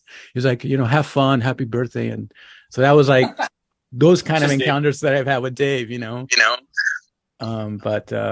That's crazy you say that about Tony. I worked with Gwen and Tony before they were really famous. Yeah. I went to one of our high school, and there was a band called No Doubt, and it was a different singer. And they used to play with Blind Mice, a punk group. And I never went. I used to go to Hollywood and all the clubs and stuff, never networked. And I worked at, I'll say, a department store in Anaheim. And I saw Gwen. I didn't know what nationality she was. She wears so much makeup and stuff. And she was all dolled up. And then I was working there in men's suits. And I met Tony. And Tony was telling me about his band and stuff. He says, hey, man, why don't you come out and check our band out? We're doing this, our manager's giving us a runaround. And we're going to do this video shoot. And I said, Tony, you're awesome. I don't do those things. I appreciate it. I always go to, like the clubs and stuff. I don't do the concerts or the bars. I know who you guys are. So later on in life, I go to Hard Rock, and there I go. I see their video in the Hard Rock. I'm like, oh my God, I should have went to it. I would have been in the video. It's so crazy. Tony's the most down-to-earth guy ever. Oh yeah, very, very cool. He enjoyed our show too. He was like, wow, you guys sound like Depeche Mode. And he's a big Depeche Mode fan too. So yeah, it's been but like going back to meeting our heroes, it's just like you said, it's just, he hasn't done any of those DJ events anymore, Martin Gore, but they were great. Rob, remember those? Yeah. I remember seeing you at the one that you were at. Yeah, and I actually, that was my first time, the very first one. The balcony. We were out on the balcony. Like there was like a outside patio kind of. Yeah. That was cool. Yeah, so my first time. Does that? Even Tones on Tail did that. How come everybody does the DJ gig? I think I saw their DJ gig, by the way. Yeah. God, Rob, stop. That's what I'm saying, Rob. Man, you gotta get that book number 2 out, bro. Is there anything you haven't seen? Right. Well, I have not. Let's see.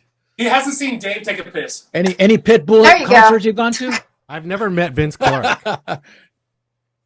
Vince Clarke, yeah, he's approachable, very approachable too. Never met Vince Clarke. Yeah, so that's one I would be interested to meet Vince Clarke actually, but yeah. I used to want to meet Morrissey, but I no longer want to meet Morrissey. So I met Vince Clarke. I met Vince Clarke in New York when he was DJing at the Poison Rouge in the Village, and I met him because I was standing, and this is again all leading up to the same thing. You have to be there in order for things to happen. Right. So I was standing next to this guy. Unbeknownst to me, he happened to be his neighbor. So, like we were dancing and all this stuff and whatever. He's like, "Oh, you really like this, this stuff?" I go, "Yeah." I'm like, "This is Vince Clarke spinning, and he was spinning like old Depeche Mode stuff and like Yazoo and things like that, and whatnot. I'm like, what's not to like, So he was like, "Yeah, he's my neighbor," and I go, "Yeah, right." I was like, "You're not his neighbor." I'm like, "Whatever."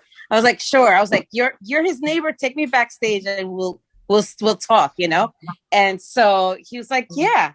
The next thing you know, the show's over. It was like over by like an hour and a half. And he goes, "Come on." And I go, "Where are we going?" It's like total stranger, And he was like, "I told you I know him." And I said, "Okay, let's go."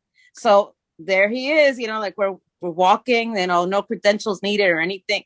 And it was like amazing seeing him. But I didn't have anything to like get an autograph or anything. Right. And at the time my phone was messed up, so I didn't even have a phone either. So I don't have any visual evidence. I would have loved to have taken a picture with him. But yeah, that was pretty epic. He was kind of quiet actually. But he was cool. He was cool. Vince is pretty much like very shy, kind of, just very quiet but cool, and it's good that they got. I think Vince has I don't know if he still has it now, but he does have a internet show or a live stream show with his buddy that he's very close with that you see him around. I think he opened up for Erasure's last tour. I think so. Yeah. Vince, he still has a studio in Brooklyn. Yeah, I know he has a studio in Brooklyn. He meets up with Dave in his studio in Manhattan. Oh wow! So, okay.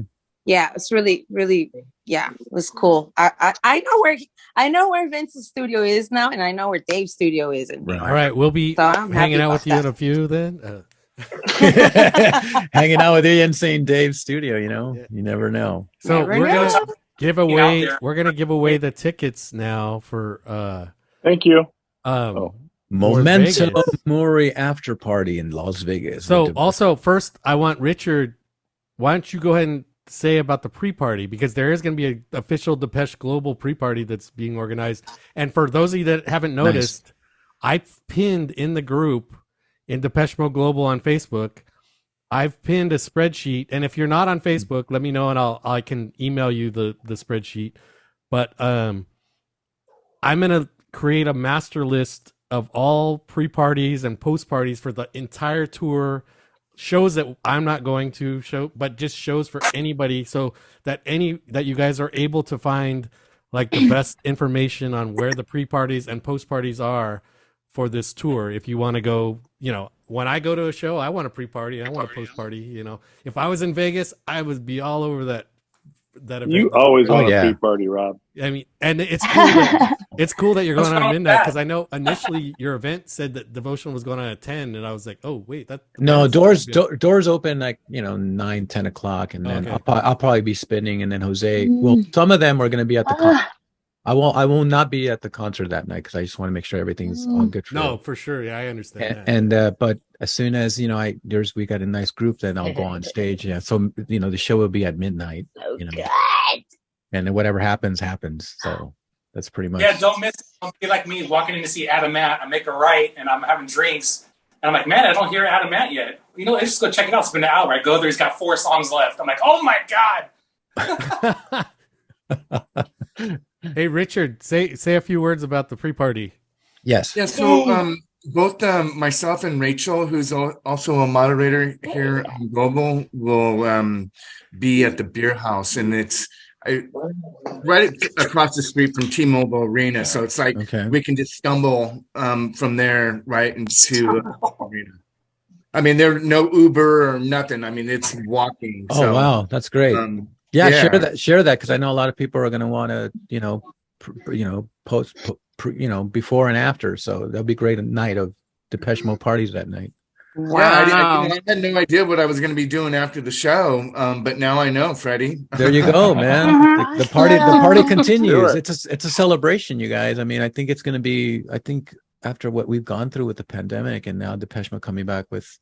Do they have a release date of the album? Have they announced? I mean, there's it's March 17th. Is it? It's legit. They haven't officially announced it, but I saw something before. Even like it's funny because there was something posted like a month ago that had the date, and it was a very accurate source. But then now all of a sudden, recently, someone's been posting stuff, The Quietus or whatever, and what they've been sharing wasn't as, but. The what I saw back a month ago was pretty legit that it's going to be March 17th. So I'm very certain that, and that's the day that Black Celebration was released, and Spirit was also released on the 17th. March 17th. So yeah, wow. So for this trivia question, this is how you're going to win the Vegas tickets if you want to go to the post party. So what you're going to do is everybody comfortable with the chat system on here, because that's what I wanted to try to utilize to give the answers. So do you guys know how to use the chat, the meeting chat, that you could send your answer to Freddie? Yeah. Is there anybody that has an issue with that? Because I don't want to exclude anybody. So that's why I want Ellie just figured it out. But I'm not going to Vegas. No, but is there anybody who wants to participate who is not comfortable using that? That's what I want to know for sure. Are we private messaging it? Or? Yeah, you're going to private message it to Freddie. So because I feel like if I have you guys shout it out here or something, it might be weird. Like, I don't know. Unless Freddie, do you think we should just have the first person to shout out the right answer? Whatever makes it easy. I want to make it easy, so we can send to Freddie. I like it. I'm already ready. I won't know the answer, but I'm ready. Okay. I know. I was even talking to Joe. Right? We went to this collectible show earlier today, and I'm like, I can't even tell you what the question is going to be in case you want to participate. Wait a minute. Do I send it to Freddie or do I send it to Rob? You send it to Freddie. Everybody's going to send it to Freddie. Okay. Directly to Freddie. I will say the question, and I've already told him what the answer is. You saw the answer, Freddie? Let's see. Let me go. It should be from me directly. Yes. Give me a second. I am a slow typer. Okay. Okay, there you go. Let's see. You got it? I see. Don't say it, but no. I see your message. I'm ready to type it in, man. Let me read it. Here. I sent you 2 messages. My keyboard. The got it. Okay, yes, I got it here. The answer. I'm ready to type it in. All right. Right, So since then that's my dream. I was gonna go really hardcore, but I decided to go medium. So this is not as bad as Medium core. Medium. this is Still, I mean, I'm gonna suck. This is Yeah. actually technically not a very difficult question. Light core. Right. But it is like a true fan would know this, and not necessarily anybody would know this. Okay, so Is it something you've told me in the past? I don't think you and I have ever discussed this at all. So See, so I'm not going to win. Can I phone a friend? Yeah. You know what? Hey, you guys, your friend is Rob. you guys could use Google or anything, but Hey, you're if supposed to someone say who no already Google. knows it, I will use ChatGPT. I will use ChatGPT. I'm just saying, like, by the time you Google it and everything, someone else is gonna have the answer. Yeah, I know that. I'm just kidding, bro. So get ready, you guys. So there is no restrictions as far as that. This is an open book test. So, all right. So here is the question. Of time. On March 23rd, 2023, Depeche Mode will perform at the Golden One Center in Sacramento without Andy Fletcher for the first time since when? What tour was the last time that Andy Fletcher did not perform with Depeche Mode? He was sick. I remember he was sick at that tour. He was. Send it to Freddie. Private message if you know the answer. Do not. How can we type it for crying? I know it. I'm not going. Yeah, the one time I know the answer, I don't win. Well, if nobody's got it yet, start Googling. I know it too, Ellie. I sent it. I'm not going to Vegas. I sent it. I sent it. I know. I sent Oh, it. I no, know the someone tour. didn't I send know. it. I know which tour was it. Did you but get an answer? I don't remember the first the one. specific day. Yes, the right answer. I got the first one, the first answer, the one who not the replied first to the first answer, but the answer. first I one. I mean the first sent to me with the right answer. Okay, So. what is who Got won? it. Let's see. It is I have Triple P. Are you kidding me? Really? Triple P. Wow. Triple P was the first one. Yes. Yeah. Yay. And the answer is the Congratulations, exotic Freddie. tour. It's exotic. Yes. Just in case you didn't know, Fast. it's raining So I really don't hard. type fast. But let me just verify something, bro. Let me just verify something. The first tour that Andrew Fletcher didn't finish the tour. It was Devotional, right? No, that's not the correct answer. No. Because the first was half of exotic. that tour was called the Devotional Tour. Yes. The second that's half what was I called thought. the Exotic Tour. Exotic tour. Right. Yes. They were got both it. for the tour for the Oh Songs my of Faith God. and I got Devotion. confused, man. And, Second well, no, place. I got that's, confused, that's bro. why I figured that's still a hard enough question that Yeah, it only a is. true fan is not going to, Exactly. And why didn't Fletch attend to that? He had a Nervous nervous breakdown. breakdown. Had a Had nervous a nervous breakdown. breakdown. Yes, because Dave was Yeah. all heroined out. Martin was like they're all drinking. Yeah. Alan was like frustrated because he was just doing all the work, babysitting the other three or the other two actually. So poor guy. You know what color Dave Gaughan's house is? Wasn't it LA?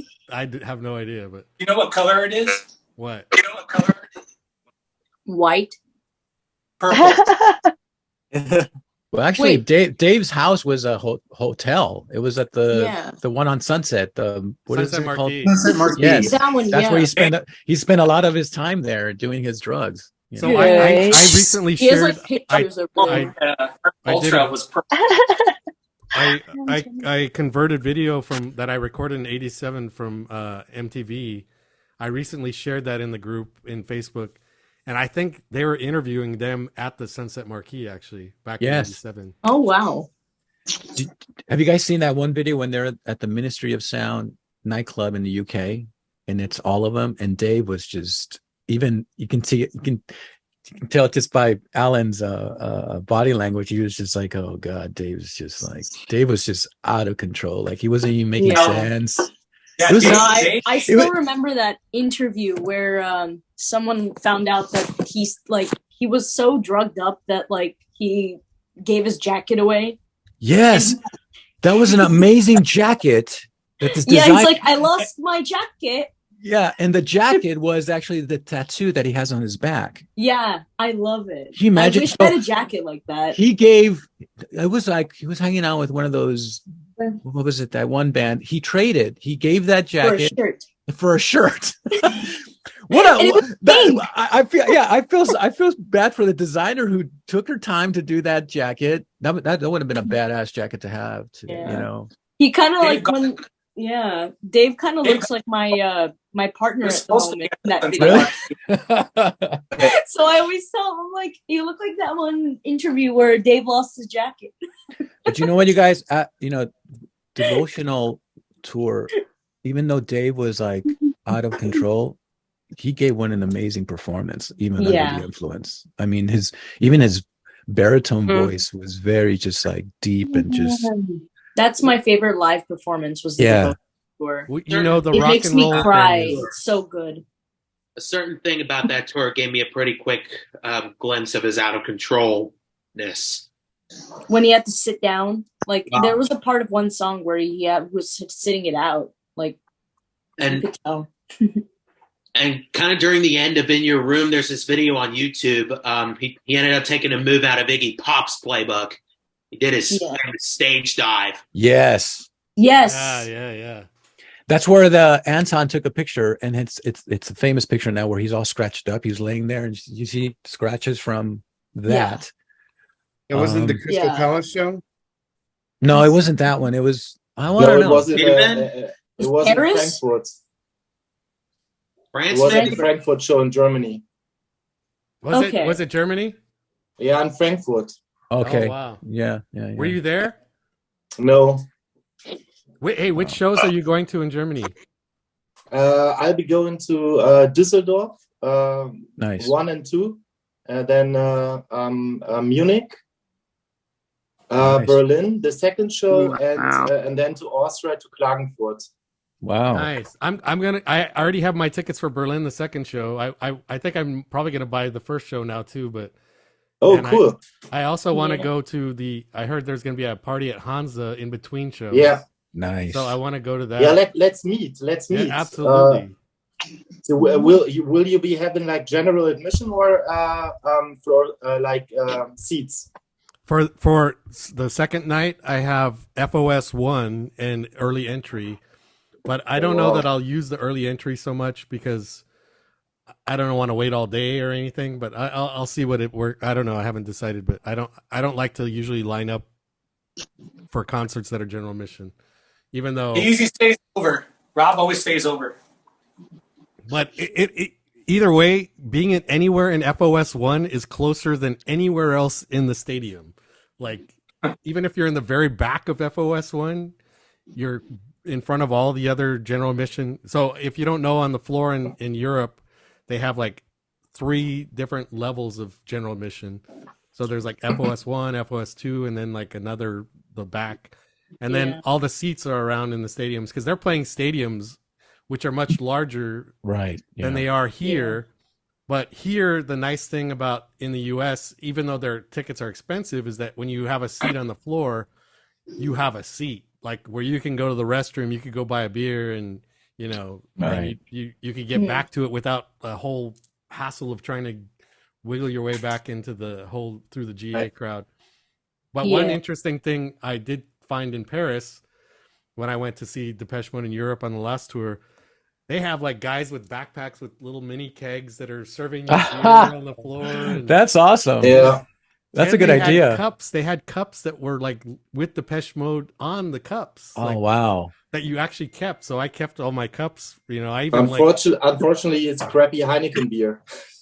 It's Heineken beer, is it? I will agree with you that is crappy, but that sucks if you're, especially in Germany, which is known for its beer. Why do you have beer from another country that is Heineken? Yeah, exactly. Yeah, you guys have the best beer. Yeah. Yeah, exactly. But they should be serving. I go to this one bar in Orange. That's where I live, by the way. Oh yeah, me too. That's where I come from. But there's a bar, 1886, down in the Orange Circle. And they have a drink there called the Hefe Mode, and it's a Hefeweiser, but it's like Depeche Mode themed. And It's pretty good, but they should have been serving that instead of Heineken. That's funny because I first went to that bar like right after the pandemic or right during the pandemic, I guess, because of that beer. But Same. I mean, it's like very close to where I live. But I just played a gig there in November with Richard Blade was DJing, and then the Reflex played, and then I played some of my original stuff, and then in 1886. The guy from Dramarama was there. Yeah. Wow, I think Rob even posted a picture of the blackboard with the beer name on it. Yeah. I did. Yep. It's good. How did I think it is good. I think in Mexico it's Modelo. Modelo is great. Yeah. And Get your Modelo Depeche Mode beer, 2 for 1. Well, it starts with mode, so you gotta drink that beer. Right? Exactly. You just can't get enough. Rob, go get your bottle of gin. Oh wait, real quick. No, I'll get that later. But real quick, Freddie, I sent you another message, so check that real quick. Just Well, guys, so I need everyone's honest Dave Gahn opinion on this. That includes you, Freddie. So let's say in the future, if I decide to grow my hair out like Dave Gahn in the Devotional tour, how would you guys react if I had my hair as long as Dave? Like, would anybody be concerned? I honestly think men look good. No, Jesus Christ mode would be great. I never liked it. When they were out there at Sunset Marquee, we used to go every day and hang out there to see them come out. I mean, I met Alan and Andy. I even met some people from 21 Drum Street. I don't know how 21 Drum Street, some of the characters were out there at Sunset Marquee. And we found out where Dave used to live. That's why I said his house was purple at the time. But yeah, they would come out and it was just crazy. I don't know what I was going to say. Yeah, I was rain, go I was away. Oh. not necessarily a fan of the long hair thing, but No, neither. I was a big shock. one time I probably let my hair grow, and I just couldn't deal with it. It's just like I like it's just easier maintenance for men. Yeah, it's easier when it's short. Right. I have some good news for all of you out there who want to go see a Devotional in Vegas. Freddie has kindly offered to give away one more pair. Yeah. Also, if you don't win Thanks, here, Freddie. we're gonna give tickets on Mode Block on Monday. So Yes. Oh my goodness. But, Yeah. Oh wait, do I gotta answer another question? Yes. You know, But this I is knew your the party. last one. I don't You can type do it fast. I'm dyslexic. Come on, people. well, so Okay. should I do an easier question then? Yes, I'm dyslexic. I don't type. It's not going to come out spelled right. I guarantee. Even with text, It doesn't have to be spelled voice right, as text. long as it's the right answer. I don't think that they're looking for. I mean, unless you have another a way to give away the tickets, Freddie. Oh, don't worry. No, I play along. Do what you got to do. Yeah, I'm yes. fine. Let's just do another. I'm going to go regardless. All No right, worries. I will the make it this question, a much easier question. Yes. So, again, Where did Rob and I Wait see a minute. I got to first? get my things. you need to send this answer directly to Freddie, which I'm going to Okay. give him the It's answer. gonna, yeah. Because Rob's good with that trivia stuff. Okay, so during the Music for the Masses tour, again, remember, send this to Freddie. Right. Uh-huh. During the Music for the Masses tour, the band played the song Sacred how many times? Shit. Really? Sure. You say it was gonna be easy though. It is easy. That's not easy. This is Depeche Mode. It only gets harder. The whole tour, how many times did they play that song? During the Music for the Masses tour, which is the only tour they ever played it. So you could technically say, how many times have they ever played this song? But, and again, it's an open book answer. If nobody's got it yet, you guys can freaking Google it. How many times did Rob play the song? That's fine. I'm still going to go regardless. No worries. Has anybody got it yet? What? Yeah, someone's got it. I'll try at least. So yeah. Someone's got it here. I got the winner. We place this. We drink first, then he'll ask you questions. Yes. That might help. Who is the winner, Freddie? The winner is Danny. Yay! Hey, I was in all night. Hello, everybody. Danny. Uno, nomás una vez. Once. Danny, so you're going to Vegas? Man, I should have texted her I'll Freddie. see you in Vegas, Danny. Danny, are you going to Give you Vegas? the answer Are to you going to that Vegas? one. I am going to Vegas. So here's the story. Actually, I'm glad I hopped on today. I was going to have a lot of things to add to this conversation, but yes, I'm going to Vegas. I have 4 tickets. I only need 1. So if anybody needs tickets for Vegas, I've got good seats and I will sell them at face value, but I need to get rid of them. Oh, nice. Wow. Where the seats really need to go to Oakland? They're section 116, so they're like stage right, I guess, if you're facing the stage. And I sat directly across during the Spirit Tour in the same venue, and they're about halfway up. I can send the info. I'll put the info in the chat, but if anybody's interested, looking for tickets for Vegas. Thanks. Awesome, Danny, dude. Shed some. Yeah. So the winners, all you have to do is like on the front, when you guys get to the venue, your name will be on a special list, devotional winner. I'll have a list of the winners and all that. Cool. And all you have to do is you'll be able to get in there and welcome to the party. Awesome. Yeah. Thank you, Freddie. I've also got an extra ticket to New York. If anybody's looking for New York, I need a wingman for New York. So I've got seats. Wow, look at that. Awesome. Awesome, guys. Thanks, Rob, for that. You're really good at that. Yeah, you're welcome. And so for you guys that didn't know the answer, I told you it was easy. It's 101. Yes. They played it on every song on the tour, or every stop on the tour.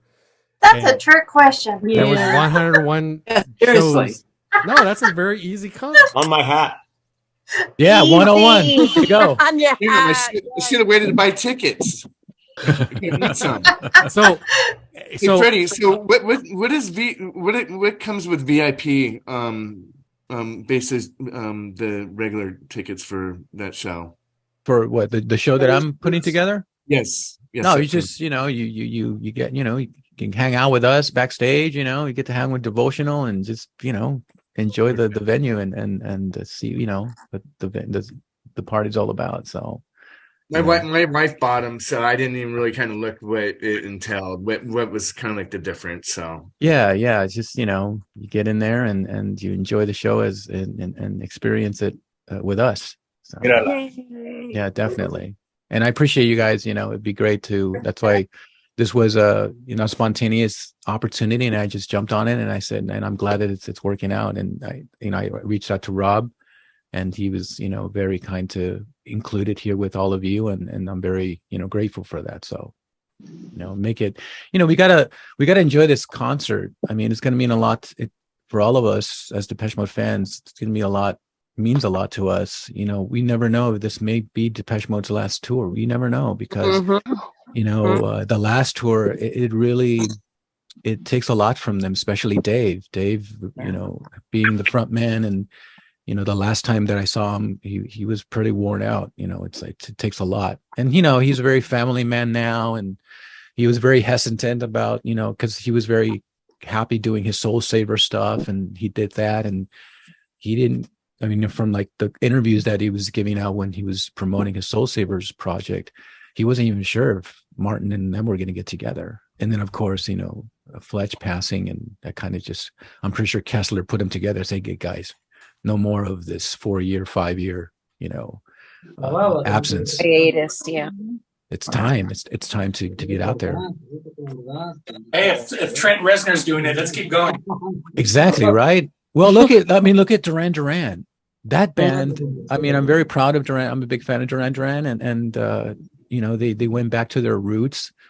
The guy Simon's voice sounds amazing, and they're still touring. And right now they're in the UK touring now. And those are our heroes. We're the last generation that really got to experience those bands live, and we just never know. Look, life is too short.